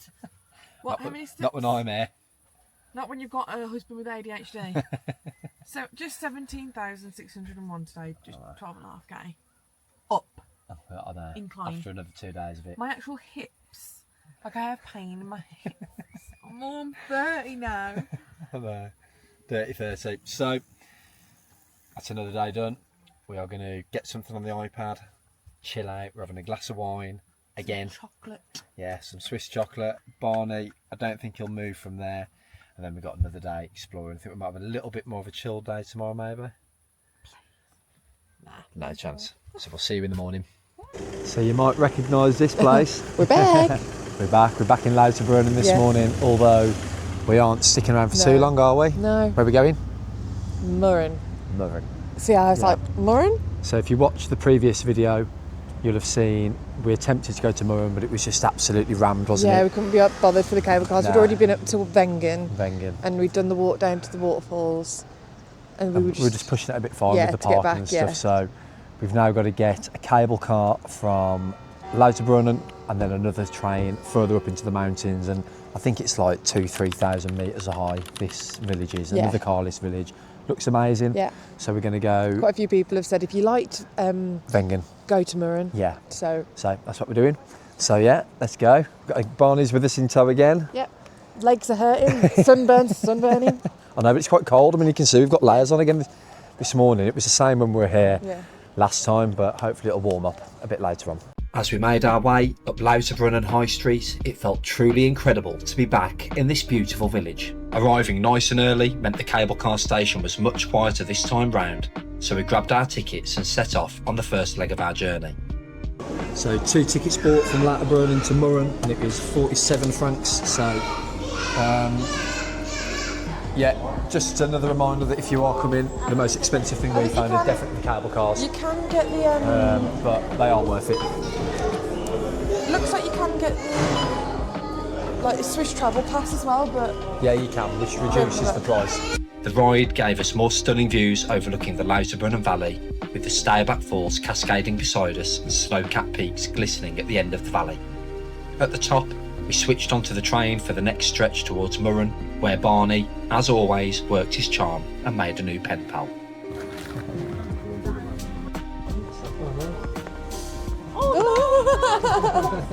That's okay. You'll have it. Swiss trains are known for offering some of the best views in the world, and this journey was no exception. With the mighty Eiger and its surrounding peaks as our backdrop, our train rolled effortlessly into our second car-free mountain village of the trip. So we've arrived at Mürren. It's definitely a bit cooler up here, isn't it? Yeah, it's nice. You feel like you're in the mountains here, so we're going to get round and explore, but at first glance, beautiful. Just looks absolutely beautiful again. So you feel very high, don't you? Yeah. And yeah, the views are insane. The train journey up was incredible as well. Amazing views. Everything's so smooth. You get on the cable car, when you get to the top, when the cable car doors open, the train's there waiting for you. The train takes you on time directly here, stops. Yeah. You don't get that in the UK. Your train gets cancelled. Yeah. So, and you pay about £188. I know. No way. So it's here, they did the first ever slalom in 1922. What's that? Where they go between the skiing, between the things. Between the flags. Ah. Never knew that. So this is where the first ever slalom happened. This hotel looks pretty nice. Do you reckon, Joe? Yeah. Check in for a night. Yeah, perfect. Look at this, the Hotel Eiger.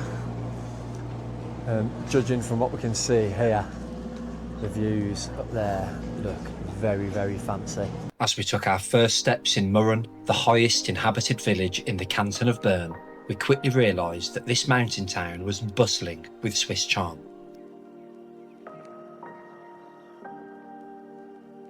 So Joe was just saying how it feels quite residential here, and it does, and I've just gone on ChatGPT. It's another carless village, so you can't have cars here, and there's only 400 residents who live here all year round, which what a place to live if you live here. It's just absolutely unbelievable. Looks like in the winter as well it's a bit of a ski resort, which is understandable with where it is, but we've seen quite a few ski rental shops and stuff like that. But yeah, just a very quiet but a very beautiful place, isn't it? Yeah, beautiful. So we're just at another cable car station here now in Mürren, and this one takes you up to the Schilthorn, where it sits just under 3,000 metres. We've just looked, and for the two of us it would be another 160, 170 francs to go up. And yeah, we're not too sure whether we want to spend that, to be honest. So the boss is currently on ChatGPT figuring out what to do. There actually isn't much to do here other No, there than isn't. walking. Yeah. It did just mention the North Base Trail, which is, I've just seen that there. Apparently it's like a outstanding view, so we could maybe just do a little bit of a hike up there just to see some of the views. Yeah, I mean, a few people recommended to come here. And don't get me wrong, the views are absolutely beautiful, but there's not much to do, is there? No, I suppose that if they're probably recommending to come here to come and hike and walk. Yeah, but we're knackered. So we'll have a bit of a look around for a bit, but yeah, it's just keep that in mind that there isn't a great deal from what we can see to do in Mürren. Whereas like Wengen, there was a bit to do, some shops and some nice walks, nice viewpoints, cafes, bakeries. I suppose that's probably like it we've is probably here. gone in the wrong direction. It's probably all here, and people are going to tell us in the comments. With our legs aching after several days of being on our feet, we finally decided to settle into a cosy cafe, and for the first time on this trip, simply sit back, relax, and fully absorb the breathtaking scenery around us. He's hungry again. I've just had a bacon sandwich. What kind of hiking you doing? Well, I'm always hungry. So, I'm happy to eat whatever you want. Why are you walking like you shit yourself? Honestly, I don't know what is going on with my hips. Hips don't lie. You think that like when I'm at the gym, I do like the Stairmaster, like I do sprints, I do all these things. I don't know why it's bad me so much. Wonder how Barney's feeling. Wonder what he'd say if he could talk. Me on the other hand, I feel absolutely fine. I could do it all again. No problem at all. I could. And drink 14 pints after. Boring. That's one place to grow your tomatoes, in an old ski lift. How's that on the hips?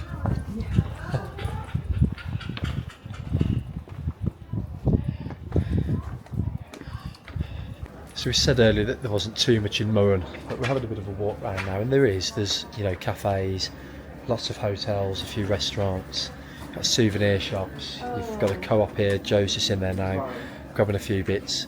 So yeah, there is. It's just very, very quiet, which is some people's thing. But yeah, we've just found it. There isn't too much to do unless you really want to spend lots of money on cable cars and getting up and down the mountain for different views and various things like that. But if you're in the area, I'd probably still recommend having a visit, because it is absolutely beautiful. I'd imagine this place in the winter is absolutely stunning when it turns into a little bit more of a ski resort and that kind of thing. What have you been buying here then? Pastries and chocolate. Swiss chocolate is something else, isn't it? Very good. What chocolate you gone for? You got me one as well? She's a keeper. She's a keeper.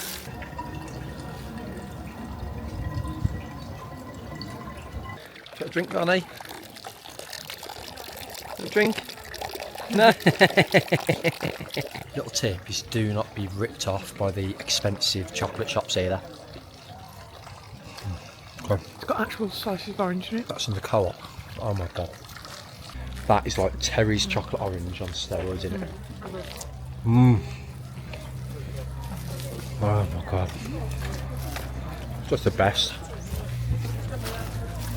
I'm going to have put on about 14 stone by the end of this trip. And if the chocolate's not good enough, I'm such a water snob. the water is amazing. I'm a proud water snob. I don't care. I only drink real. I only enjoy bottled water. Is that better than bottled? That's some of the best water we've had since we've been here, isn't it? Whilst exploring Mürren, we stumbled across a Patagonia store, and luckily a sudden gust of wind blew us into the shop. I absolutely love my outdoor gear, so it only felt right to treat myself to a little souvenir from the trip.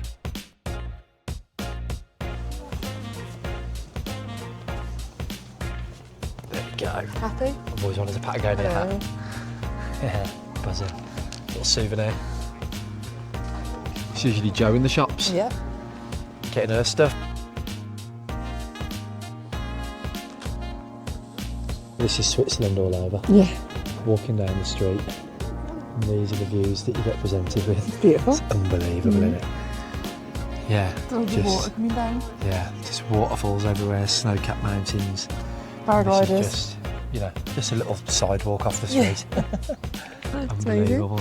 After a wonderful few hours soaking in the beauty of Mürren, we wandered through its peaceful streets before starting our journey back down to Lauterbrunnen.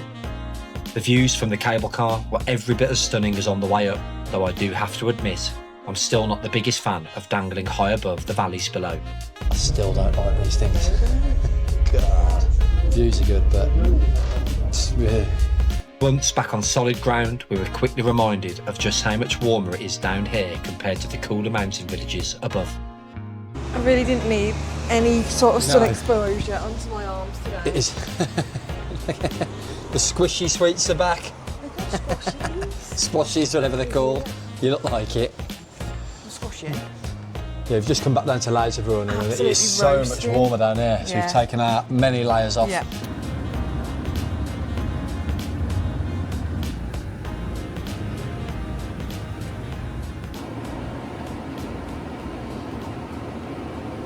So we've just come into Interlaken and Joe's just run over there to a shop called Interdiscount Interlaken because we've seen online they apparently stock SD cards and all that kind of stuff for your cameras. So she's running as we've just pulled in here. We've got 15 minutes parking at this space, so she's got to be quick. If she's not back in 15 minutes, I'm going without her. Any good? Yes, mission successful. Well done. Within 15 minutes I said I was going to go without you if you didn't come back. Oh. How much? 49.95 franc, but that's the exact same one that we've got in it at the minute, which is Okay. 8.5 hours. And I think we paid more. Oh, okay.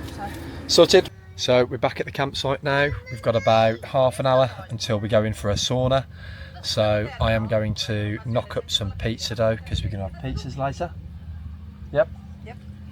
And then, yeah, go and have a sauna. And I'll give you a proper look around the campsite as well shortly because it's a lovely day and it's just the best place you've ever stayed, to be honest, in terms of campsites. I started prepping some pizza dough, and if you've got a pizza oven, this recipe is a super easy way to make your own. Just mix 1 kilogram of 00 flour, a sachet of fast action yeast, 650 millilitres of water and a teaspoon of salt, then leave to prove. The longer, the better. With the dough resting, we headed off for a much needed session in our campsite sauna and jacuzzi facilities. Got all the windows open. We've got the fan on, so leave him there for half an hour or so. Oh yeah, knock yourself out, get the keys. Nestled just outside Interlaken, Camping Lazy Rancho is the perfect base for exploring the Swiss Alps. Surrounded by breathtaking mountain views, this campsite offers a peaceful escape while still being only a few minutes from the shops, restaurants and activities of Interlaken. On site you'll find everything you need for a comfortable stay, from modern shower and bathroom facilities, laundry areas, recycling facilities and outdoor washing up areas. The campsite also has an outdoor swimming pool, a playground and plenty of green space to unwind. For relaxation, there's a spa area with a sauna and a jacuzzi, the perfect place after a long few days hiking. Whether you're travelling by campervan, tent or renting one of their cosy chalets, Camping Lazy Rancho combines stunning scenery with everything you need for a memorable stay in the heart of Switzerland. Yes. Yeah. Thank you very much. Look at this. Wow. This is a bit fancy, isn't it? This is amazing. I know, so we've got the whirlpool jacuzzi, we've got the sauna in here, and they even came and asked us before what smell we want. What did we go with? Eucalyptus. Eucalyptus. So you need this, don't you? I think more than me. We are looking forward to this. So sauna first. So it's saying swimming pool, shower, 10-15 minutes. Okay, yeah. Right, let's go. Having facilities like this on a campsite honestly felt like pure luxury, and it was exactly what we both needed after a long couple of days. We sank into the sauna and jacuzzi, making the most of this incredible experience when Jo noticed a sign on the wall that instantly made her day. So we were sat in the hot tub and Jo noticed this, and she obviously made me go and get it. Oh, they didn't have the little bottle. It's a shame. So yeah, could it get any better? I don't think so. Enjoy, darling. You've earned it. I am. Some campsite. Some campsite, that was incredible. Yeah, amazing. But that hour's gone quick though, The isn't it? quickest hour ever, but I feel honestly that has really helped my muscles. I've gone bright red, so I always go bright red after a sauna. Of course he has. But yeah, amazing. I mean, I'm stood here now. Snow-capped mountains, 1 paraglider, 2 paraglider, 3 paraglider. Oh my god, 4, 5, 6, 7, 8, 9, 10, 11, 12 paragliders over us. It's just like everywhere you look, there's something just to Everywhere take in. you go, always a paraglider. Yeah, so we're going to have a quick shower over there. We're going to have a cool off in the pool. And then we're going to go freshen up, check on the boy, because he's been in the van for an hour, probably be like thinking, thank God they've left me. And then we're going to have a walk into Interlaken for the evening. Amazing. So. You've been snoozing. What have you been doing? So we've had a couple of hours doing nothing. Yeah. Feeling nice and refreshed. Yeah. Well, right, Interlaken. Interlaken. Let's go. After topping up our water bottles with fresh alpine water, we took the short walk from Camping Lazy Rancho in Unterseen into the heart of Interlaken. It still just feels weird that it can be this hot. And over there we can be looking at snow-capped mountains. It's strange. It's wild, isn't it? It's, never experienced anything like it, really. It's lovely, isn't it? What could do with being up there now? I know.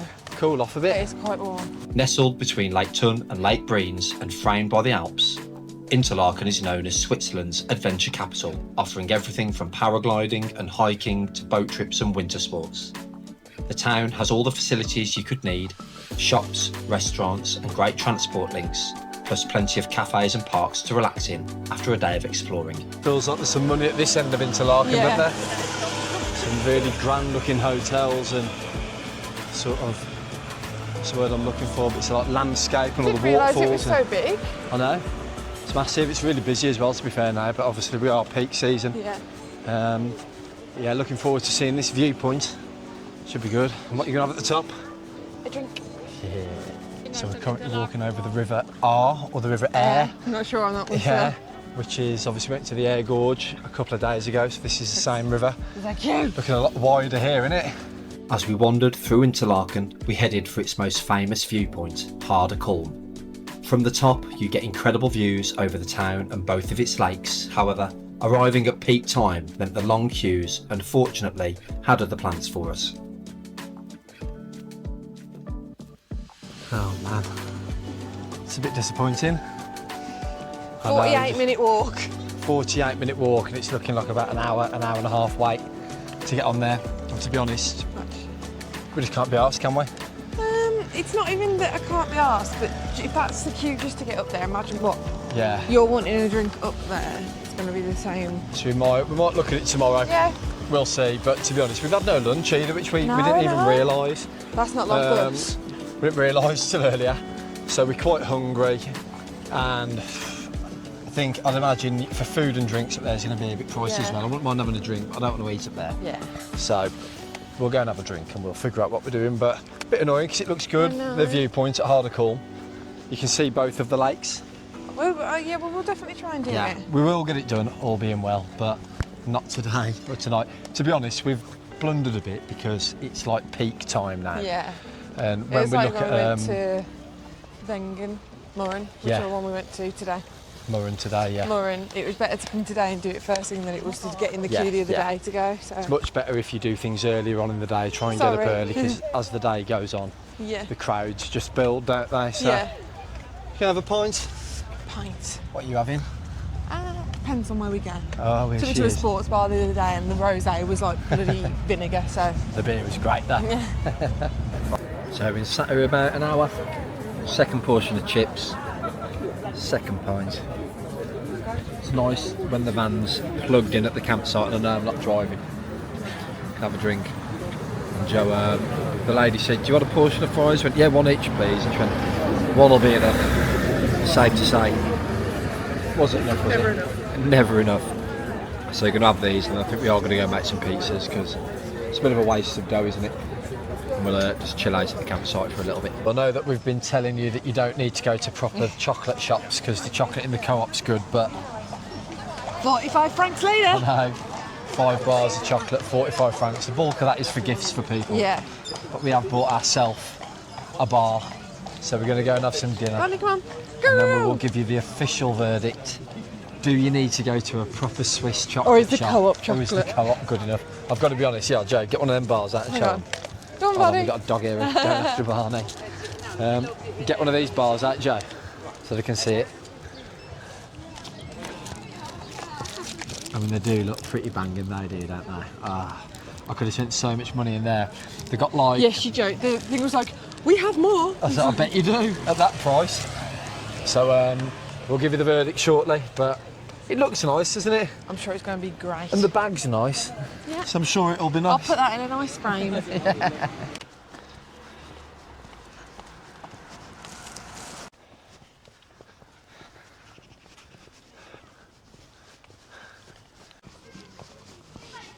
So Alex has the bladder of either a small child or an elderly man.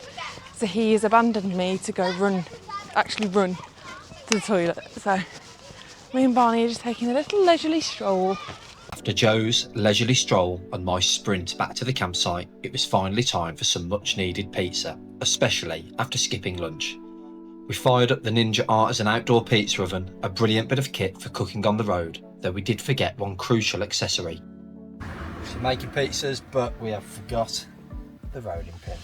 But we have a plan. Where there's a will, There's a way. make sure the lid's on it properly. Water bottles coming in handy. There we go. That'll do the job, won't it? Told you it would. Luckily, our water bottles worked just fine as a rolling pin. Joe went for a classic margarita while I made pepperoni, and we enjoyed our final dinner at this beautiful campsite, soaking in the views one last time.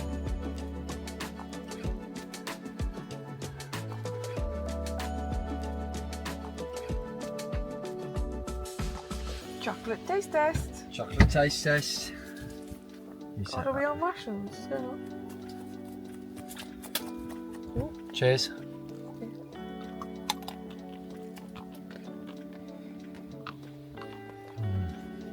Got lemon. Salt in it. Oh wow.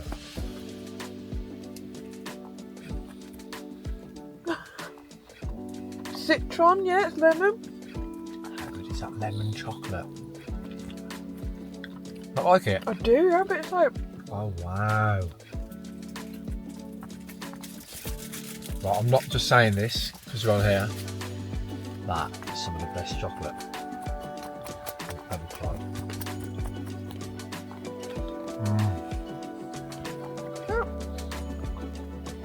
so weird. Lemon chocolate. But it tastes really like familiar. That really was good. Wow. Right. Right. So it is now, what's the time? 9:45. Oh. It's our last night on the campsite. Joe's gutted, but we've got a few days left yet. So we're crying.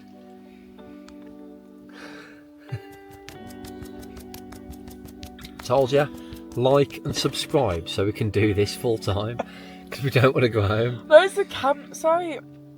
I don't want to leave the campsite. I know, but we've still got another night in Switzerland. Then we're going to make our way back up, and we've got a night in France.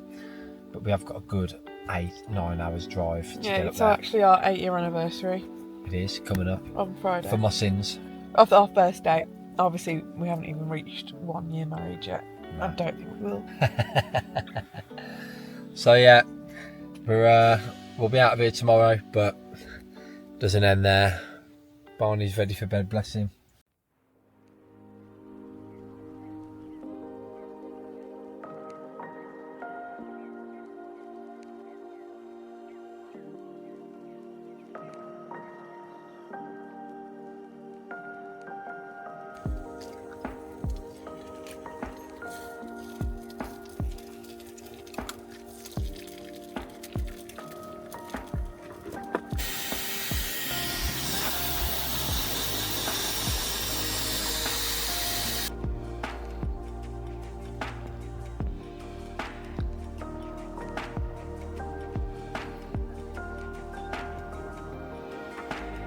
Good morning. Good morning.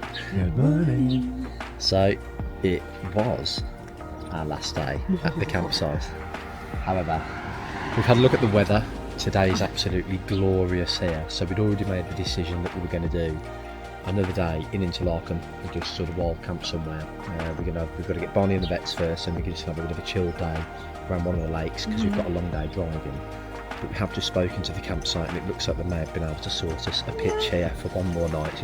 It's not on this pitch, I don't think, because they're fully booked, so I don't know how they've done it.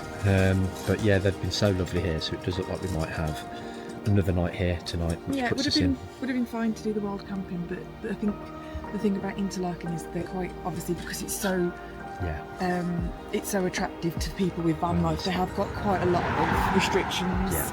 Of where you can park overnight. They'll let you pull up your van, but then it would say 10 till 6, no overnight stays. I don't think I'd have a good night's sleep, so I'm really happy. We did find somewhere on park for night that looked like it was just a plot of grass, and it was 25 francs that you could stay overnight, and there wasn't many facilities there, but if we can stay here again, this campsite's been brilliant. It just obviously means we have the shower and everything, so we could do it, but it would just mean if we left the campsite today that we'd be without facilities until we got back home on Sunday, so that's 3 days, which is fine. I'm fine with. Because we have got the princess here isn't.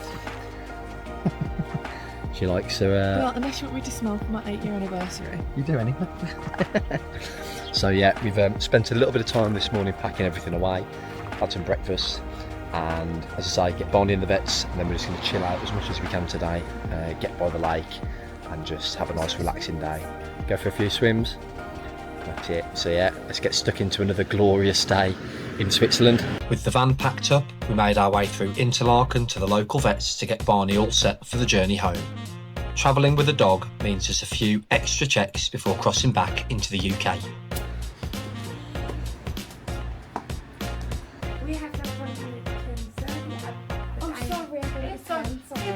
To travel back from Europe into the UK with a dog, a vet has to administer a worming tablet and record it on the health certificate before you head home. So ahead of our journey, we booked Barney into a local vet in Interlaken to get everything sorted.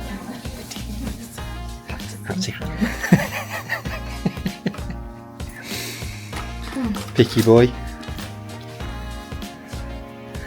The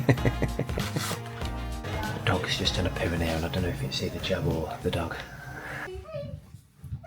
This is Barney. Hi. Hello, you okay? Barney's been dewormed. Sorted. I knew we'd have to get ham for him because that's what we have to do in the UK whenever he has to have a tablet. Yeah, so it was a little bit more expensive. It came to $81.60 because they asked if we had to our buy own the tablet as well, which we weren't aware of. But we'd recommend this place if you're in Interlaken. They were lovely people, nice and smooth. We were there a little bit early and we didn't have to wait. They got us in early, so yeah, it's just part of bringing your dog abroad, isn't it? Yeah, perfect. That's it. So go and have a swim. Yay! Yeah. Oh, should we do Harder Kulm? Yeah. We might go and have a look at Harder Kulm first. With Barney all set and ready to go, we hit the road for our second attempt at Aare Gorge, eager to take in the incredible views of Interlaken from above.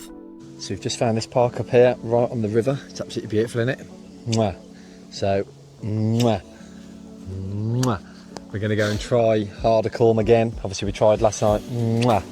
But the queues are massive. So if the queues are massive again, we won't be going up. Yeah, we'll see. I do want to do it though because the views look incredible. Tell you what, you can hike up it and me and Barney will sit and watch. Yeah, I'll do that. That's fine, me and Barney will sit and watch. Yeah, that's it. It does look amazing, this place. Really amazing views of both the lakes and where we are at the minute on this river. God, I've just never seen anything like it. I've said that insane. probably. Yeah, I think I've said I've never seen anything like it 1,000 times on this series. Yeah.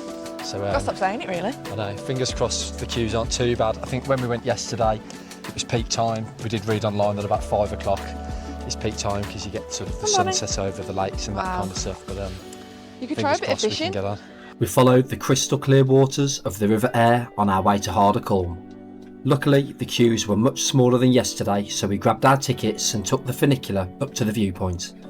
The Aare Gorge funicular travels 1.4 kilometres, climbing around 700 metres in just around 8 to 10 minutes.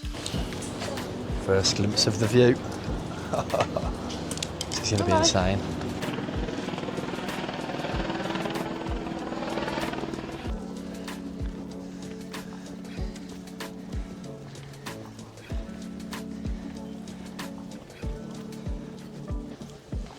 We made it! We made it! Yeah. The views up here are insane, aren't they? I don't know if you can hear us because there's a helicopter just behind us doing something.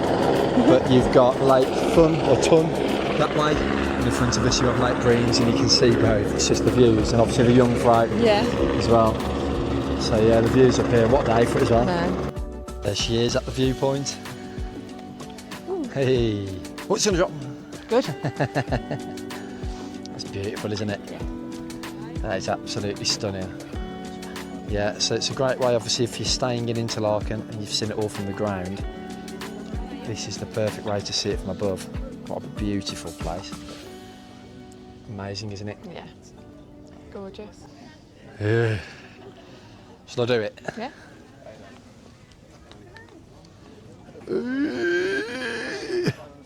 It's not even that high, this feels weird. So this here, Aare Gorge, is 1,323 metres. So I'm pretty sure here is higher than the summit of Snowdon. I'm not sure off the top of my head, but I think Snowdon's about 1,000 metres. So it's mad to think that we're about to have some lunch higher than Snowdon. What's that saying on this time? Hotel Aare Gorge.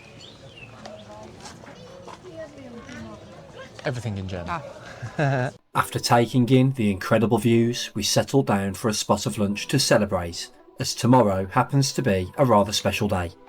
So it is actually 8 years tomorrow that we went on our first date. If I could go back, don't do it. So that's part of the reason why we've obviously tried it. It's not the cheapest.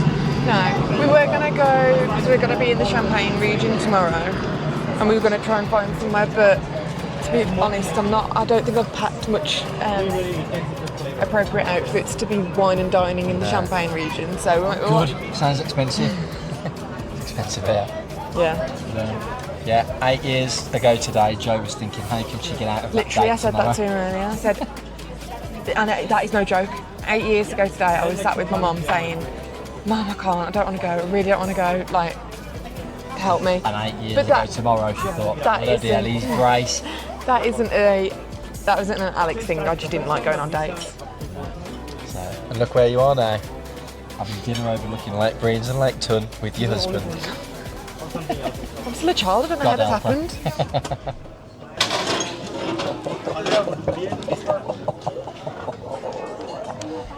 Get in my belly. Oh, something the gods. Right, time to tuck into the most expensive burgers we've ever had.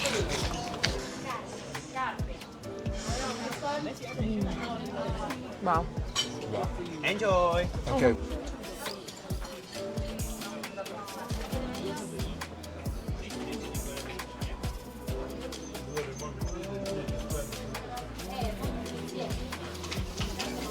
So we're fed and watered. Hello, darkness. Why is that darkness? We're not leaving yet. All she's doing is crying because we're leaving. Telling you. Well, yeah, because it's like... I'll tell them to hit the subscribe button so we can do it full time. But yeah, that was really nice, to be fair. Food is good. So we are now making our way. Wasn't there? Like, Yeah, it was obviously... It was good for what it is. It's a tourist trap up there. So it's not like the best burger I've ever had in my life. But it was Mine nice. was good. Mine was nice. Not I the asked best, for the yeah. barbecue sauce to be on the side and it was on the burger, so... Should always pick at something, I know. but because Yeah, but I it's don't awkward. Your request was awkward. No, but I don't want to be like, yes, it's fantastic, come and eat here. It was nice. Yeah, well, obviously she's just harder to please than me. So we are going to go back down, get back to the van, and then make our way to Lake Brienz and have an afternoon chilling, bit of swimming. Tempted to get the rod out or the kayak or something, but I don't know. We've never used this kayak, so I don't know how long it's going to take me to get it set up. So and it will be you setting it up. Yeah, of course it will. So yeah, we'll get down there now. After a lovely lunch with incredible views, we headed back to the van and set off for Lake Brienz. There's something truly magical about driving along its turquoise waters, and before long we found another perfect spot to park up and soak in the Swiss sun on our final day in this breathtaking country. So we're back at Lake Brienz. We found another absolutely beautiful spot for the afternoon. It's just perfect, isn't it? Right by the lake again, and I mean, you can use part for night, but to be honest, just get yourself down by the lake, have a drive round. So many little spots like this that you can just park up on. They're everywhere. You know, it's quite busy today. Obviously, the weather's absolutely amazing, so everyone has got the same idea. But it's just perfect. I think I'm going to get the fishing rod out for a little bit, but I'll most likely catch absolutely nothing. We've got our chair set up and the little table. We might have a bit of dinner here later. Get the cards out, have a few games of cards, and just chill out and take all of this in before we have to set off tomorrow, because we're so gutted that we've got to finally leave Interlaken and Switzerland. But just an absolutely perfect way to spend our last day, because this lake is absolutely beautiful. Obviously, don't forget you've got Lake Thun or Lake Thun, just 15-20 minute drive away as well. So the option of both, but we've just fallen in love with Lake Brienz as soon as we came here for the first time. So yeah, it's just the perfect way to finish off what's been an incredible few days in Switzerland. It is hot. It's probably about what, 23, 24. God knows, but this bikini's hurting the back of my neck for sure. Burning. So we are going to go in there to cool off, leaving Barney in the van. Where is he? There you go, you can see him. He's got the fan on him. So yeah, we'll have a quick dip in here and then just chill out for a bit. So let's go.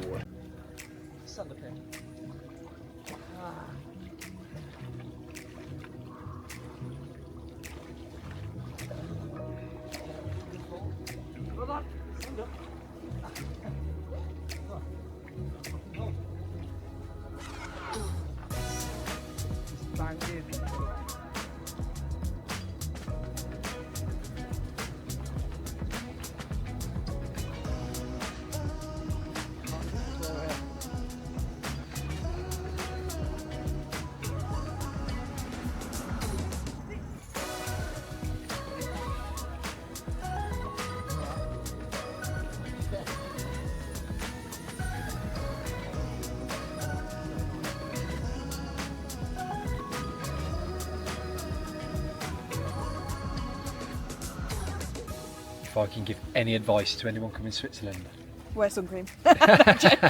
swim in the lakes. How good is that? And wear sun cream, else you'll end up like I had to take my bikini straps off the back of my neck because it's so sore. But that is nice, isn't it? Yeah. Yeah. Unbelievable. Definitely going to go back in again, I think, later, because it's just the perfect weather for it. But it's feels cold when you first get in, but it's so refreshing, isn't it? So beautiful to be in there. Yeah. So yeah, make sure if you come in Switzerland, especially this time of year, get in the lakes, because they are absolutely beautiful. You won't ever swim in water like it. Stunning.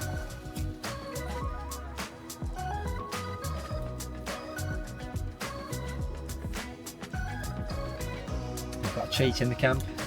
Freedom and wheat, baby. The only way you can beat me at cards is if you cheat. How? You know what? I shuffled and I won, and then she shuffled the last ones and she won. So I'm going to look at her search history. I think she's been googling. How to shuffle? Yeah, shuffle tricks. So that's 1-1 now. 1-1 in the rummy championship. 1-1 into the rummy championships, but I hate losing. Can't lie. Yeah. So we're just trying to decide what to do for tonight. Should I stay or Should I go? Yeah, the campsite's obviously offered us another night there, but where we are at the minute, there are absolutely no signs saying no overnight camping or anything like that, which you do have out of the park-ups in the area. So we want to stay here, really, but we don't want to obviously break the rules. I'm such a straight and narrow person. Not a I rule do breaker. not break rules ever. I'd stay here. Yeah, it's so beautiful, and there aren't any signs at all. Like if I knew that we would be okay to stay here, I'd be like, oh my god, let's stay here. But I'm just like the angel on my shoulder, and I'm the devil on the Irish other shoulder. Catholic in me is going. I think we'll be alright staying here. I mean, And then the devil on my shoulder. It's too beautiful to not stay, isn't it? If we got moved on, we just get moved on, won't we? What if they arrest us and throw us in a Swiss prison, and Barney becomes an orphan dog? An orphan street dog, has to fend for himself. Don't think that's going to happen. So yeah, we'll let you know what we're doing, but at the minute I think it's looking like we'll stay here. We're going to cook you some food shortly. I think as long as we keep it, I've googled and it's saying as long as you don't take the mick, you have all your awnings out, camping gear outside, you know, leaving rubbish, and if you have, you know, it's not illegal, but it's deemed, you know, they can move you on. But then it's saying, you know, if you just stay for one night, that's the police there going past us now. Let's ask if we can stay. Yeah. Come back! Yeah. Just going up there. See, they're coming to, because they're going to go do the rounds later. Bet you. Yeah, I'm going to go and ask him. Go. Off he goes. I'll be buzzing if he comes back and says that we can stay here, because look at it. Who wouldn't want to open the doors to this? Barney's like, I'm not bothered, as long as I can sleep and not walk. Is that right, Barnes?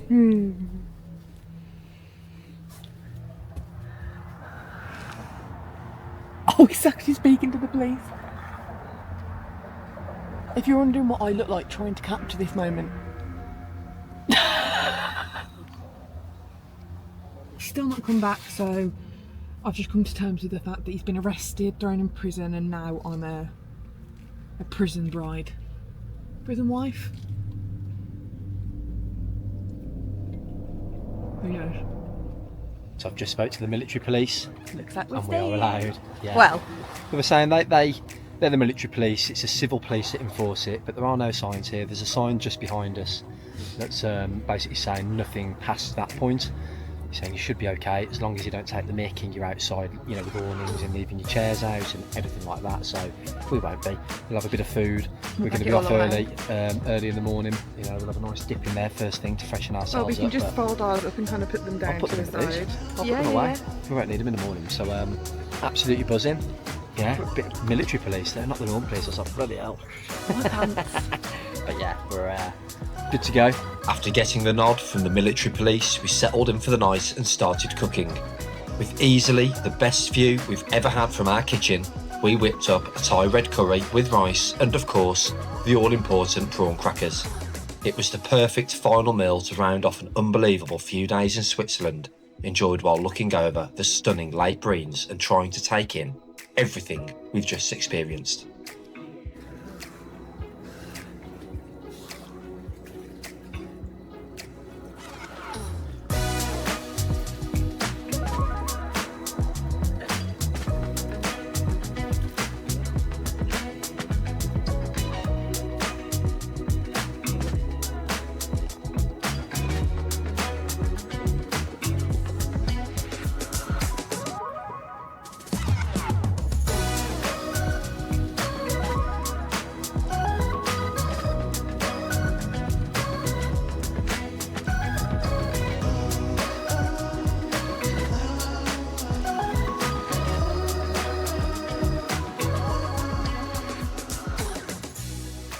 Wow. The sunset on our last day in Switzerland. I know. We haven't had a sunset here, have we? We've just had the most incredible sunset over the lake. Yeah. Just amazing. Some nice swims, nice dinner. Joe's welling up again. That's when you know a place is special. Yeah, it's just we couldn't have asked for a more perfect last evening, could we really? So yeah, I think we're gonna have another game of cards. Yeah, you're going because it's 1-1 and we can't leave it on a draw. And then just start packing away, ready to hit the road tomorrow. But it's just perfect, isn't it? We have got some more chocolate that needs finishing as well, that lemon chocolate. So yeah, it's just can't even put into words how special this place is, can we? No. When we're coming back next week. Yeah, can't wait to get back. Over it, technically. I know, we're going to Italy next week for a wedding, so yeah, wish we could. Well, I wish we could have been able to stay and just driven there, but we need to get back home for certain bits and pieces. So, but yeah, just another special night here in Interlaken. Oh, and he's not invited to the wedding anyway. I think he's sick of us now. Another day done. Another day, finito. Yeah, we're hunkered down. Everything's packed away. Barney's fast asleep in his bed, and we're going to get an early-ish night because we've got a long day travelling tomorrow. About 6 hours on the road. As I think we're going to head into the Champagne region of France and try and find a nice park up on a vineyard or something like that. We'll see. Not too sure, are we? We're just going to hit the road and kind of make our minds up on what we do on the way. But very sad to believe in Switzerland, aren't we? Yeah. Not going to spend too much time thinking about it. Yeah, I'm sure we will. Well, we will definitely be back in Switzerland in the future. But yeah, couldn't have asked for a better last day, really. Amazing dinner with a view. Someplace.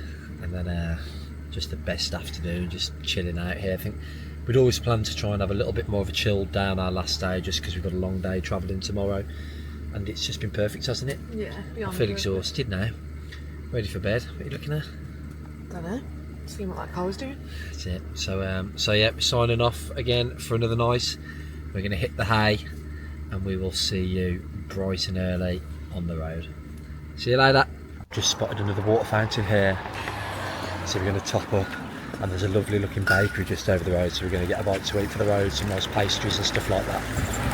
It's just another glorious day here again, isn't it? Beautiful.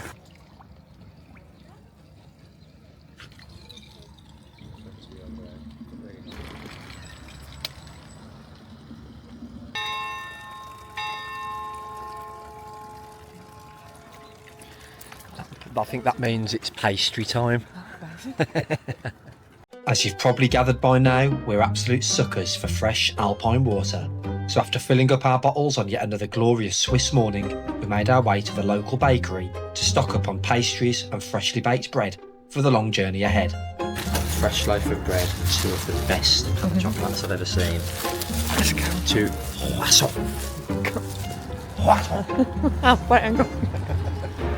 Buckaroo, carrying everything.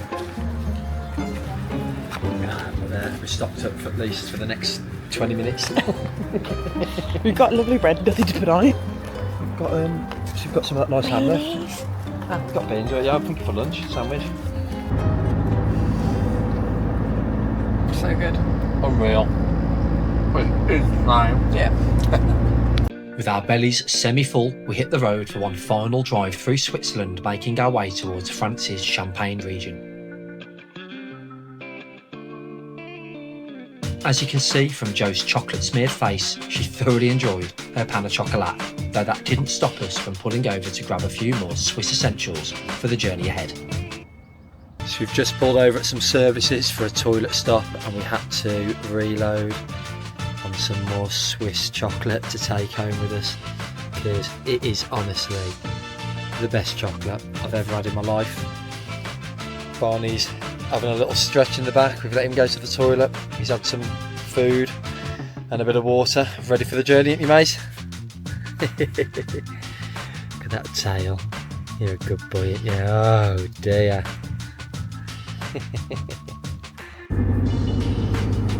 Just like that. That's it, coming up to the French border now. See you later, Switzerland. Is that in France now? Not just yet, I don't think. No checks at all. We didn't get checked on the way in. We're in France! Bonjour! Bonjour, ça va? Bonjour, ça va bien, merci. Quelle est la date de ton anniversaire? Is that me? When's your birthday? The only reason I know that is because it was a song we learned at school, and it was Quelle est la date de ton anniversaire? That's all she knows. Yeah. So that's it. Switzerland done. Gutted, although I am looking forward to getting up into where we're going now, because it does look beautiful from what we've seen online, and the weather is just absolutely perfect. It's 24 degrees here at the minute, so Mamma mia. Yeah, but they do speak in Switzerland. They don't have a national language, so it's either French, German, or Italian. So it's a little bit of German now. You've got the Italian and the French on. Guten Tag, ich habe Johan. Whilst we were genuinely gutted to be leaving Switzerland, our route through France took a different path than our journey in, giving us a fresh perspective on this beautiful country. So we've actually come back. Well, obviously we've come back a different way because we're not going through the same way. Going by Lucerne. But on the way here, all we saw was motorway and toll roads, and the route this way is taking us through the most beautiful little French villages. Whilst the toll roads in France are a quick way to get around, taking the route through the heart of the country lets you soak in so much more of France's beauty, and not to mention, it is far easier on the wallet. We're at our first toll. Time to get the wallet out. Right, so we're on that toll road for about, what, 2.5 hours? Quite a long time. And we literally got the ticket, and this is the first. We're just coming up to the exit now. We haven't had to do any others, so 110. it was an easier on the way down through France last week. It was quite expensive. Take my phone. So we'll see what the damage is here. What's your guess? I'm going 27 euros. 32 euros. Right, let's have a look. You put it in. You're just as bad. I can't. Right,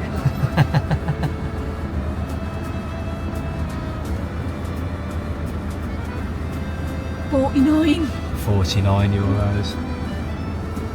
We're on it for ages. We're on it for ages there, but they're not cheap, these roads.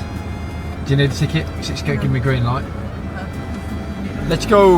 Right, 35 minutes, the final slog. We got this. You ready? Yeah! As we left the only toll road of today's journey behind us, we enjoyed the slower pace of the open road, taking in the tree-lined streets and quaint villages along the way.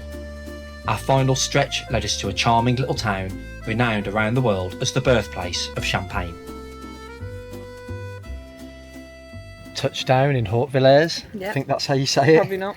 Yeah, but we're in a beautiful little town here in the Champagne region of northeastern France, and it's just beautiful. It's surrounded by vineyards, beautiful we were driving. driving in, and there's little like little stones coming out just by the vineyards. It tastes like moe. I know. I was like, ooh. I know, yeah. So I've just googled it, and this is apparently, they think, the birthplace of champagne wine as we know it. This tiny little village.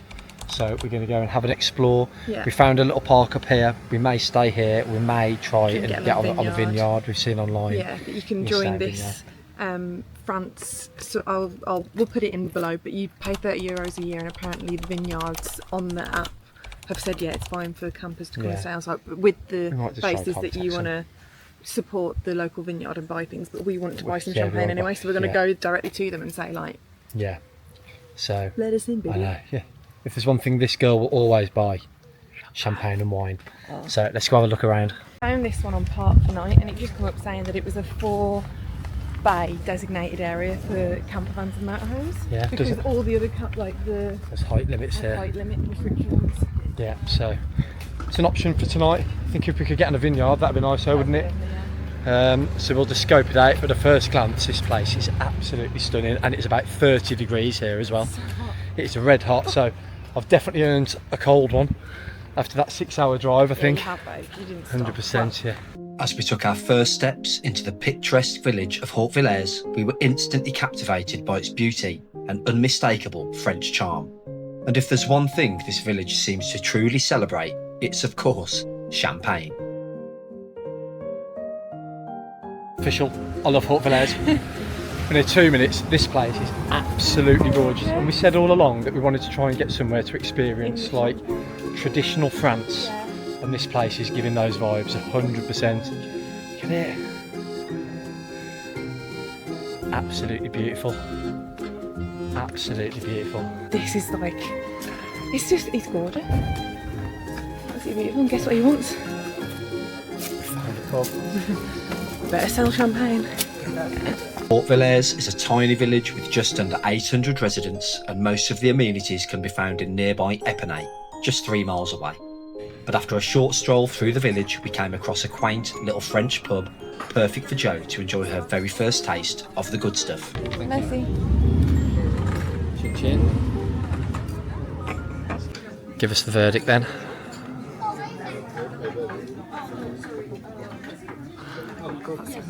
Yeah. So we're just looking now, we've got that park down the road, but we're having a look at some vineyards local. I've just spoken to a lady online, ChatGPT was saying it was 8 kilometres out, and through broken English. Yes, it's perfect. We wait you. Whilst there was a bit of a broken English and communication issues, they do have availability, and ChatGPT was saying it was 8 kilometres out. But now we're looking on the maps and it's saying it's about an hour drive, so we're not sure what to do, but it does look absolutely beautiful. It's free to stay there as long as you buy a little bit of wine, which you're planning on doing anyway. So I've left it to the boss so she can try and figure it out, because I just want to enjoy my pint, to be honest with you. I've translated into French how to ask if there's a vineyard nearby that will allow us to stay in our campervan, but I'm too scared. Go on. Go do it for the team. But there's not, is there? Look, there's no... Well, they might know a little sneak. Put in the comments if you think she should do it.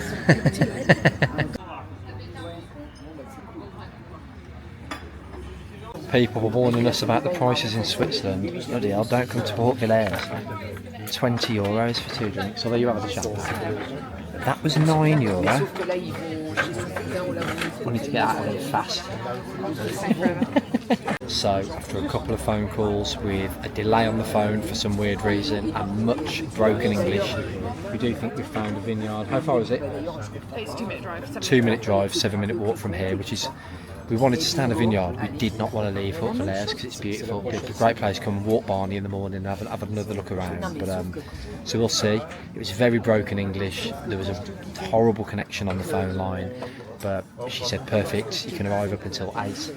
So we might try and find somewhere to grab a bit of food because the fridge is looking quite empty. We drove through that area and there was loads of seafood. Yeah, we could do that, yeah. So I'm fancying steak again, I think. After these, look at this. Don't mess about this one. You're not having another one at them prices either. Do you want another one? Go on. It's our 8-year anniversary. I'll let her. Hit the like and subscribe button because I've got to pay for this.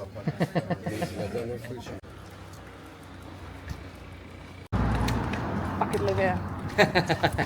We've said that everywhere we've been in the last 10 days. I could live here. It's incredible, isn't it? Gorgeous. So peaceful. After a quick pit stop from our long drive, we wound our way through the rolling vineyards to stock up the fridge before making our way to the vineyard where we'd be parking up for the night. So The roads in France are confusing. Jeez. Really? We're getting there though. The traffic lights aren't that obvious, and the tiny little squares, and okay. Anyway, Just been into Epinay, which is a 10-minute drive from Port Villers. We've got 2 steaks, some chicken wings, some eggs for in the morning, some milk, some broccoli. We're going to have a feed tonight, and hopefully a couple of glasses of wine as well as vineyard, and champagne, because I haven't really had any yet. Joe's been drinking it. What we will say is, when we're going back across the Eurotunnel, you've read up, haven't you, that they're a bit stricter on what they'll allow you to bring in. UK to France, it did say online there could be a check and they might stop you from bringing stuff in, but a lot of people take across that because that milks and cheeses. Always pleases. Yeah, we've had an email saying no meat, no sort of I think it's because of mad cow no disease, lamb, isn't it? nothing like that, no dairy produce, nothing, so... But I can't imagine that they're... We'll get rid of it anyway. I know we'll get rid of it, I know, but... Steak out of it now, I'm going to eat it. But I'm just saying that I doubt that at the Eurotunnel they're saying, can you open your fridge please? You never know. I would be.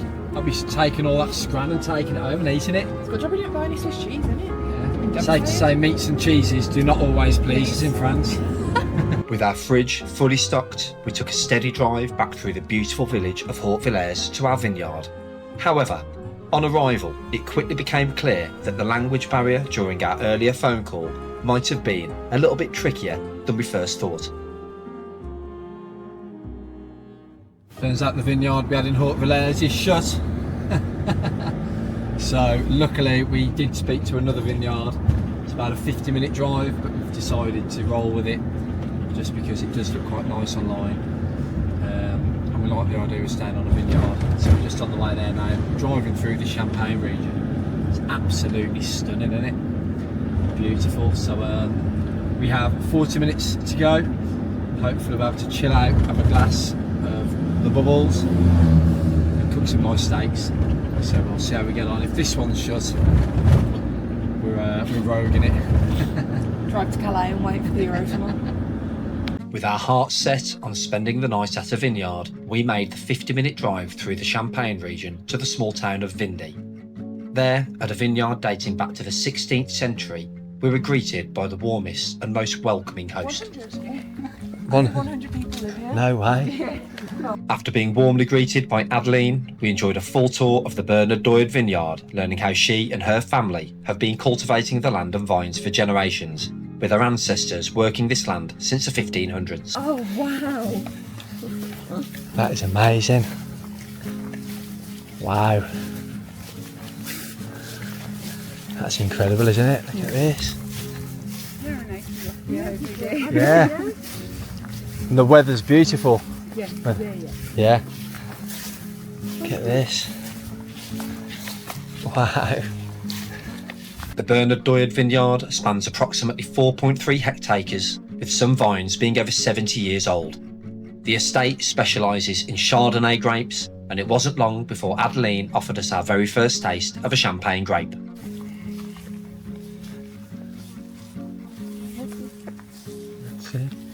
You go first. Oh my god, Is it lovely? really nice. I think you have acidity. No, but it's nice though. We need more sugar, okay, to pick. Yeah. After our incredible vineyard tour, we were invited into their cellar to learn more about their traditional champagne manufacturing process, all of which is done by hand. Look at this.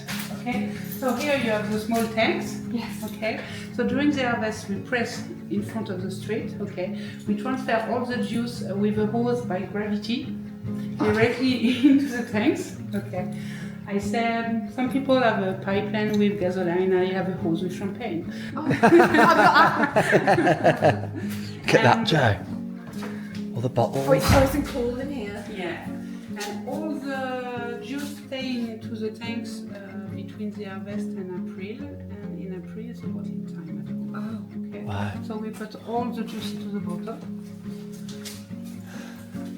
The bottle must stay on racks minimum 15 months. No okay? way. And Oh, yeah, for fermentation. yeah. And at home they stay 2 or 3 years. Yes. Okay. Wow. And you see the sediments? Yes. Oh, look, yeah. So it means the bottle is sparkling, which is nice. Oh, that's amazing. Okay. So it's when the yeast hits the sugar which is into the bottle, Yes. you have this sediment at the end. Okay. Wow. In the cellar, every step is done by hand, even turning each bottle to collect the sediment. Oh, you actually have to come and turn them. How Look at often? that. One time per day during 1 month. Oh, no way. So it's once in a month. We turn, and the sediment flows slowly into the caps. And when all the sediment are into the caps, it's possible to open the bottle by hand. Okay, all the sediment go out, and the bottle is totally clean. Wow, that's incredible. I didn't realise how much went into it at all. I didn't Yeah. know. Between the first time we pick the grapes and the last time the bottle is ready, you have between 4 and 5 years. Wow, It's a lot of work, isn't it? Yeah. that's amazing. And after when we open the bottle, It was incredible to get a real insight into this beautiful family-run champagne business and to discover just how much work goes into producing each bottle. From witnessing the Chardonnay grapes at source to learning how even each bottle is caught by hand. and when the bottle is ready, Oh, you cork it. you put the cork. Look at that. Okay. So you imagine in the beginning a cup of champagne is not a mushroom. Yeah. And the machine press very strong. Yeah, I can And imagine. after we put the caps to maintain everything. That's incredible. After we wash the bottle and at the end it's a labeling time. Wow. That's amazing. That is amazing. After our amazing tour of the vineyard and cellar, it was finally time to taste this traditionally made champagne for the first time. But it was a very good year. Oh my god. That is incredible. Oh. How good is And that? it's fresh, it's perfect. Oh my god. Wow. So which one's this one? After sampling our fair share of champagne, we picked up 6 bottles to take home, settled into our park up for the night and started cooking with some of the freshest, most unexpected local produce imaginable. So the owner of the campsite has just bought us some fresh zucchini that was picked 2 minutes ago. So that is being added to the menu for tonight. Come on, Barney. Feed here, babe. Fried zucchini, fried steak. Potatoes, steaks, mushrooms. God, look at this. Oh wow, look at that. I mean, Now, if this isn't what van life is all about, we honestly don't know what is. Cooking steak and vegetables on our hot plate in a French vineyard, sipping fresh champagne made less than 100 metres from where we're sitting. We could not have asked for a warmer welcome to France. So I'll just give you a quick look around while dinner's cooking. Jo's enjoying a glass of her champagne. We've got Lenny parked up here. Barney is taking it all in. Behind us there you've got loads of vineyards, all of the farming equipment here. This is all of their storage units. That there is the family home of the lovely people that have been kind enough to show us around here today. And then in here, I think they've got a generator running in there if you can hear me. This is the new pressing area. That's their new pressing machine for the champagne. This burnt down a few years ago.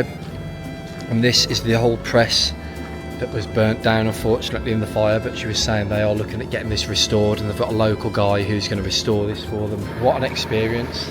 Sat on a champagne farmer's land in the Champagne region of France, cooking steak, potatoes and veg with the sun. It's just absolutely incredible. What a day. While soaking it all in, we enjoyed our dinner in this beautiful setting, making sure to give Barney his fair share too. Once finished, we settled down for the night with a refreshing cold shower, a few games of cards and of course, a few more glasses of the good stuff. So we've eaten. Jo's beaten me at cards. So she's celebrating in style. So we are going to call it a night, but again, what an unbelievable place, great experience. really unexpected as well. Really unexpected, but we're going to call it a night there, I think, because the Mosquitoes mosquitoes are killing us. They are. I just saw one on Jo's head, and that's it. Almost had to. I was going to hit her, to be honest, but. So yeah, we're going to call it a night. We're going to go and get in the van. We're hitting the road again early tomorrow, and we're going to head to Dunkirk and do a little bit of an explore around there because we've always wanted to go. So we'll see you guys bright and early in the morning. Last full day of this tour. Gutted, but what a few days it's been. A few days, 10 days. 10 days. What a slog. See you in the morning.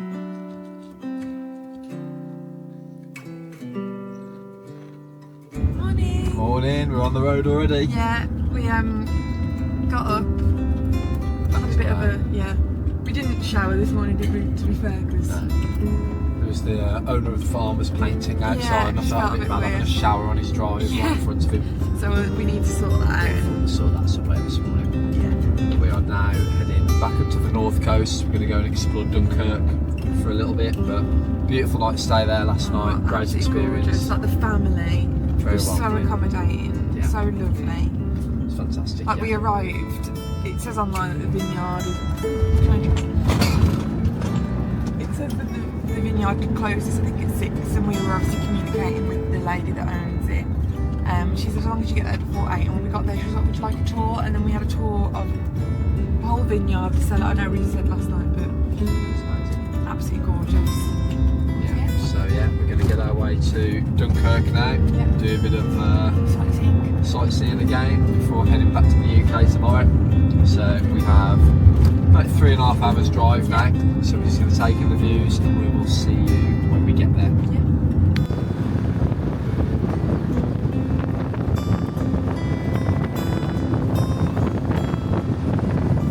So we found our park for night, a little park up, just that looks like it's just for campervans and motorhomes. So we're just going to go there so we can freshen up, have something to eat, and then drive into Dunkirk without worrying about parking. Because I don't think I'm going to be able to shower on Dunkirk High Street. So yeah, fresh up. I'm hungry as well. Yeah, so I want to freshen up, and Alex is hungry, so I'm going to head there. It's lovely. We're driving. Yeah, it's gorgeous. Beautiful. Amazing. Weather's nice as well. That helps. The tiredness has really hit us today. I know, yeah. I think it's just the fact that we're going home as well tomorrow. Been a very somber, quiet drive, journey. A bit different to the way darkness, my old friend. It is what it is. Hopefully get away again soon. Got to hand it to the wife. She's found a good little park up here. Only 22 minutes. We're sort of smack bang in between Dunkirk and Calais, so it could be a good spot for us to stay tonight as well. It seems like peaceful, other nice and peaceful. And yeah, we've got bins, right everything by the like that. Yeah, nice little. It's like a canal, I think, isn't it? Yeah. Like a canal over there, but yeah, only 22 minutes to Calais in the morning. We'll be able to cook like outside. We can cook outside and stuff. Yeah, so you happy with yourself? I am really proud of myself. I know. So yeah, we're gonna freshen up. I'm gonna have some food, then we'll decide what we're doing. I might have a little lie down for a little bit because I'm tired as well after all this driving.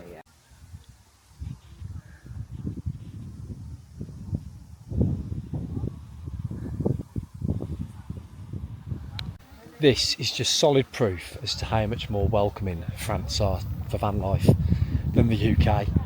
You know, your services have all got your waste disposal and water fill-ups. You've got places like this where you can just park up for free and stay. Don't know why the UK don't do more of it, because it makes life so much easier when you're in your van. Brilliant. After finding the perfect park up, I got started on a much needed bite to eat while Joe freshened up with a shower before we hit the road again for our first glimpse of Dunkirk. So we're just driving through Dunkirk now, and Joe's just said, it's not what I expected. I thought it would look like a war has just happened. No, but do you know what I mean? You're about 100 years too late. I know, I didn't mean it like that. I meant, Jesus. I meant the images I have in my head of Dunkirk are obviously of when, in like 1944. Like, they're the images I have. I've not googled Dunkirk. The only Does anywhere in Europe look like a war? Some of France looked like it did, yeah. So I don't know, I just expected it to be a bit more like war commemorative. You know what I mean? Okay, yeah. It's nice though. It's beautiful. I didn't say it wasn't. So yeah, we're just going to go and try and find one of the memorial sites now, because I've always wanted to see. Well, we're going to the like beach that. first. Is that where we're going first? Yeah. And Joe's on sat nav duty. And then we're going to go to a memorial. Can't find parking. Super busy, but obviously the weather is glorious. It's the summer holidays. And we're in France. So I'm just checking park for night. I don't even know where we are on the map. Well, we finally found a park up after about 15 minutes of driving around. Dunkirk is very busy today, but I'm guessing obviously with it being on the seafront and the weather being as it is going to be busy, but it is a lot busier than we expected. But we have managed to find a little park up about 12-minute walk to the beachfront. I'm not too sure if there's a memorial here or anything like that, but to be honest, a nice walk up the promenade, get an ice cream, maybe get a beer, that suits us, as we haven't been anywhere near the coast now for a couple of weeks. So if you follow our other videos, you'll know that generally we get to the coast, so it'll be quite a nice finish to what's been an incredible 10 days. I can't believe the weather that we've landed the last few days here in France. No. In France there? Yeah, it's like being in Spain or somewhere like that. It's absolutely scorching. I think it was 26, 27 degrees, it just said in the van then, but it feels a lot hotter. Yeah, it's nice breeze though as well. It's beautiful. Yeah, I've didn't really sort of think France would, obviously everywhere gets weather like this at some points, but we didn't expect this kind of weather. This feels like Spain. Yeah. This feels like Spain heat. It's amazing. Like so we've been topping up the tan. Joe's been topping up a burn. Oh, funny. Yeah. So have you just put cream on? I have, yeah. I can smell it. I love that smell. Lather in it. Beautiful. We wandered through the back streets of Dunkirk, soaking up the French culture before making our way to the seafront promenade, whilst Joe came to terms with the fact that the streets weren't lined with trenches and barracks. What are your first impressions of Dunkirk? Not what I expected. Beautiful. Joe was expecting bombers to be Busy. flying overhead. Busy. Yeah, it is very busy. But it's looking nice, to be fair. Nice little seaside town. Look at her. Straight in, wanted to spend money. What do you think? Like Elton John. I was going to say Elton John. They're lovely. Yeah, they're gorgeous, I really babe. like them. Yeah, stunning. Let's see if we've got any Aussie ones.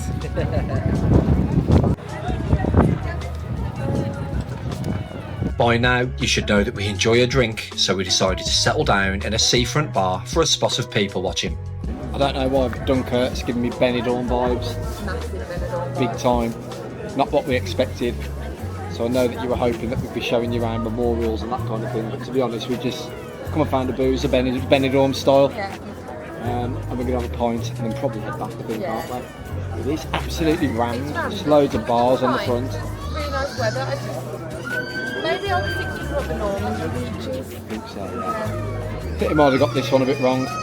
Although we've got a good spot in terms of getting back to Calais tomorrow Yeah. at our park up. But yeah, I'm just waiting for Madge to come down on a scooter in a minute. Yeah, proper Benny vibes. But oh well. I think We fit right in. we'd fit in at Benidorm. Spot the problem here. So he's got a pair of sunglasses on his face. Put your head down. And one on his cap, just to be sure. I didn't realise. And then you tried a pair on. But I genuinely, I hadn't looking noticed. for these before I left the van. And I thought, I can't find them, so I picked these up. They're on my head. Idiot. Well, Cheers. drink to that though. Chin Cheers. chin. If there's one thing that I have realised in France, it's the French love a fag. Everywhere you go, you can just see people smoking, and it stinks of fags, cigars. Feels like you go back in, like, Joe, when we were younger. I know, you go that to when smell, everyone yeah. would be smoking in the UK. It's obviously not like that anymore, is it? No, they love a fag over here though, don't they? Would we recommend Dunkirk? Well, I feel like we've only seen like a very small part From what of we've it. seen, no. You So, can't we've come from bloody, like, look at what we've come from. So yeah. it's not comparable. Not my cup of tea, to be honest. But for a stopover for a night. It's just too busy. That's all Yeah. it is. The weather's lovely, Tend and to go it's to busy places like that. nah, but it's yeah, a bit too busy, and just not really my cup of tea, to be honest. We've had a quick pint there. We're going to now go and get something for dinner. We're going to go and try and find somewhere to empty out our toilet and our grey waste and stuff like that, and then we're going to go and just relax, chill out for the night, and cook some food. See if I can get it to 2-2 on our cards tournament. No chance.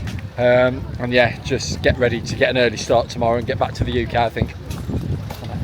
Gutted. Doing his favourite job. Hate it. Hate it, stinks. Look at the colour of it. Take a breath in. You're doing the toilet, isn't it? I am doing the toilet. It's the worst part of our life. Yeah. This is worse than the toilet. The sink. It's got lots Yeah. of, like, you know, you see these memes when it's like, you know, when you get the bit of onion on your food and you drain at home. So it's like my nightmare, that is.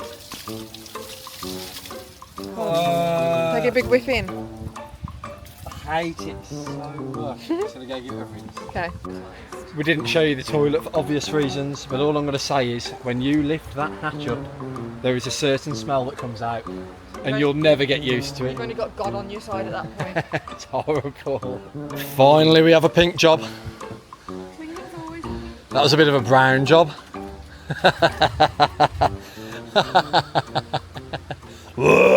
With our van chores done, we headed back to our park up for the final night of our incredible road trip and got started on dinner.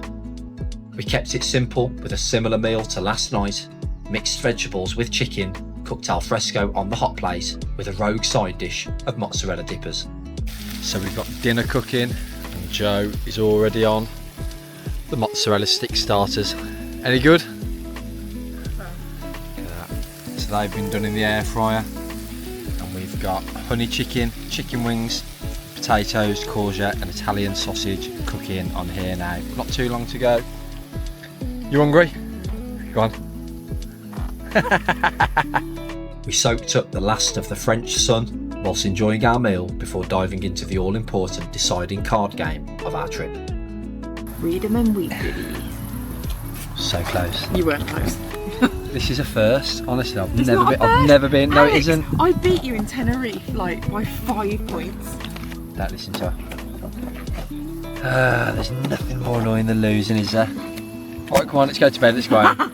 We like going home. We'll continue this championship on our next series, but I've got to hand it to you.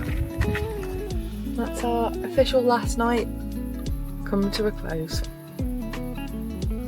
Oh, it's gone fast. You're not feeling very well. I got the lurgy coming. You've done too much. Didn't too much. Too much fun has been had. But yeah, I'll be alright. Can't expect me to do the driving tomorrow. No chance. Oh, chance, I do want to get home. So yeah, we've got an alarm set for the morning to get back on the Eurotunnel. Yeah. Get Barney all signed in. And Get back to the UK. Morning. Morning. Back on the road. The final On one. our way home. Just on our way to just on the way to the Eurotunnel there. Yeah. That was a perfect campsite. That last night was. Well, you say campsite park. Oh, sorry, yeah. Perfect Yeah. park, really. Super. We were just saying next time we head over into mainland Europe, that'll certainly be where we stay on our last night as we're coming up, because it was great, yeah. Just what you need, really, isn't it? And we are currently 16 minutes away, been on the road a couple of minutes. 16 minutes away from Calais. Because I was a bit. The thought of staying in Calais was a bit. Yeah, with everything going on. Yeah, but that felt we were looking at, so safe last night. We looked at some park for Yeah. lights in Dunkirk, and there was one that's saying they pulled up and they could see all of these migrant camps on the beach, and they found out that a few days before they were there, somebody got shot on the beach.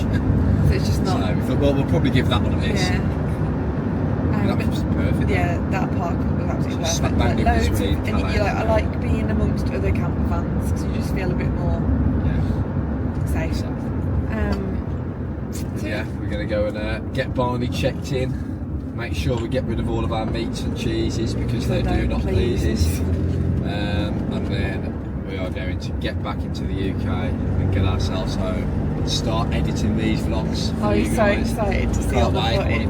It's Sunday now. Got 3 full SD cards I know. of footage. So I'm gonna, as soon as I get home, I'm going to start getting everything on the computer and getting it. And I think it's such a nice keepsake. To be able to have so much of our honeymoon documented. Yeah, fantastic. So yeah, we will just get checked in now and then get back home. But odds on us having a Mackey's when we get to the UK. Yeah. Let us know what you think in the It's like a comments. tradition, isn't it? The way home Mackey's. 100%, yeah. I would do ideally want to wait until 11 though. Yeah, so we have I don't want to brekkie. about a £45 order between us.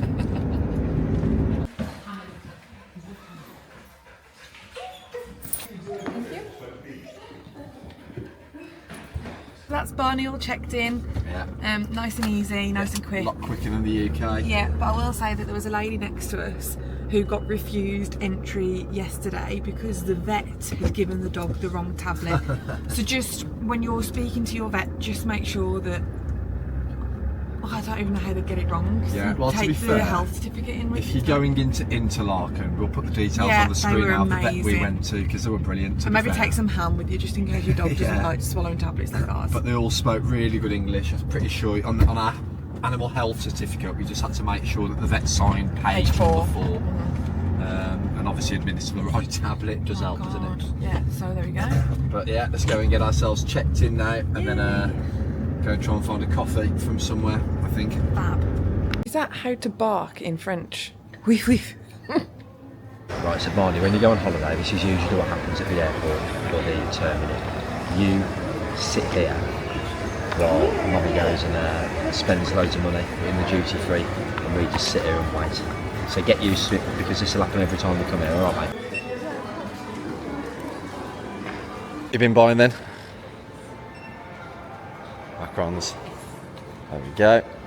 After a quick stop at duty free we passed through passport control and boarded the Eurotunnel, and before we knew it, we were back on home soil.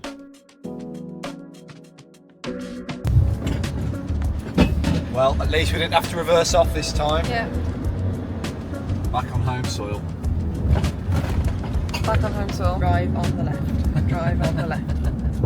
I know. It's going to be going round roundabouts on the right. Yeah. Getting onto the M6. Ooh, that's our door swinging open. Yeah. At least the shaver didn't come on. It's been swinging open all week and my shaver starts buzzing. Funny. The joys of van life. Yeah. We're definitely back in the UK. Traffic Trawling. is Horrendous. on a positive note, we're only half an hour away from Mackie's opening. So. Road. You know you're back in the UK when you're on a motorway with average speed because of roadworks and not a single roadwork out in sight. That's when you know. Brilliant. He's got the goods, baby. Well, we got a Mackie's and we are on our way home finally. So we are going to sign this series off here. Thank you so much for watching. If you've watched all of the episodes and you've made it this far, we really appreciate it. Make sure to subscribe and hit the like button because it really does help this channel. Yeah. We've got loads planned coming up, haven't we? Yeah. Loads of stuff around the UK. We're already thinking about our next European trip. I'm hoping it won't be too long until we can get back over. It's already just been in the UK for an hour on the roads and like this. It's just, God, just get us back to Europe. So yeah, thank you so much for watching. We hope you've enjoyed it and we will see you on the next one. See you later. One last thing to say. Some trip.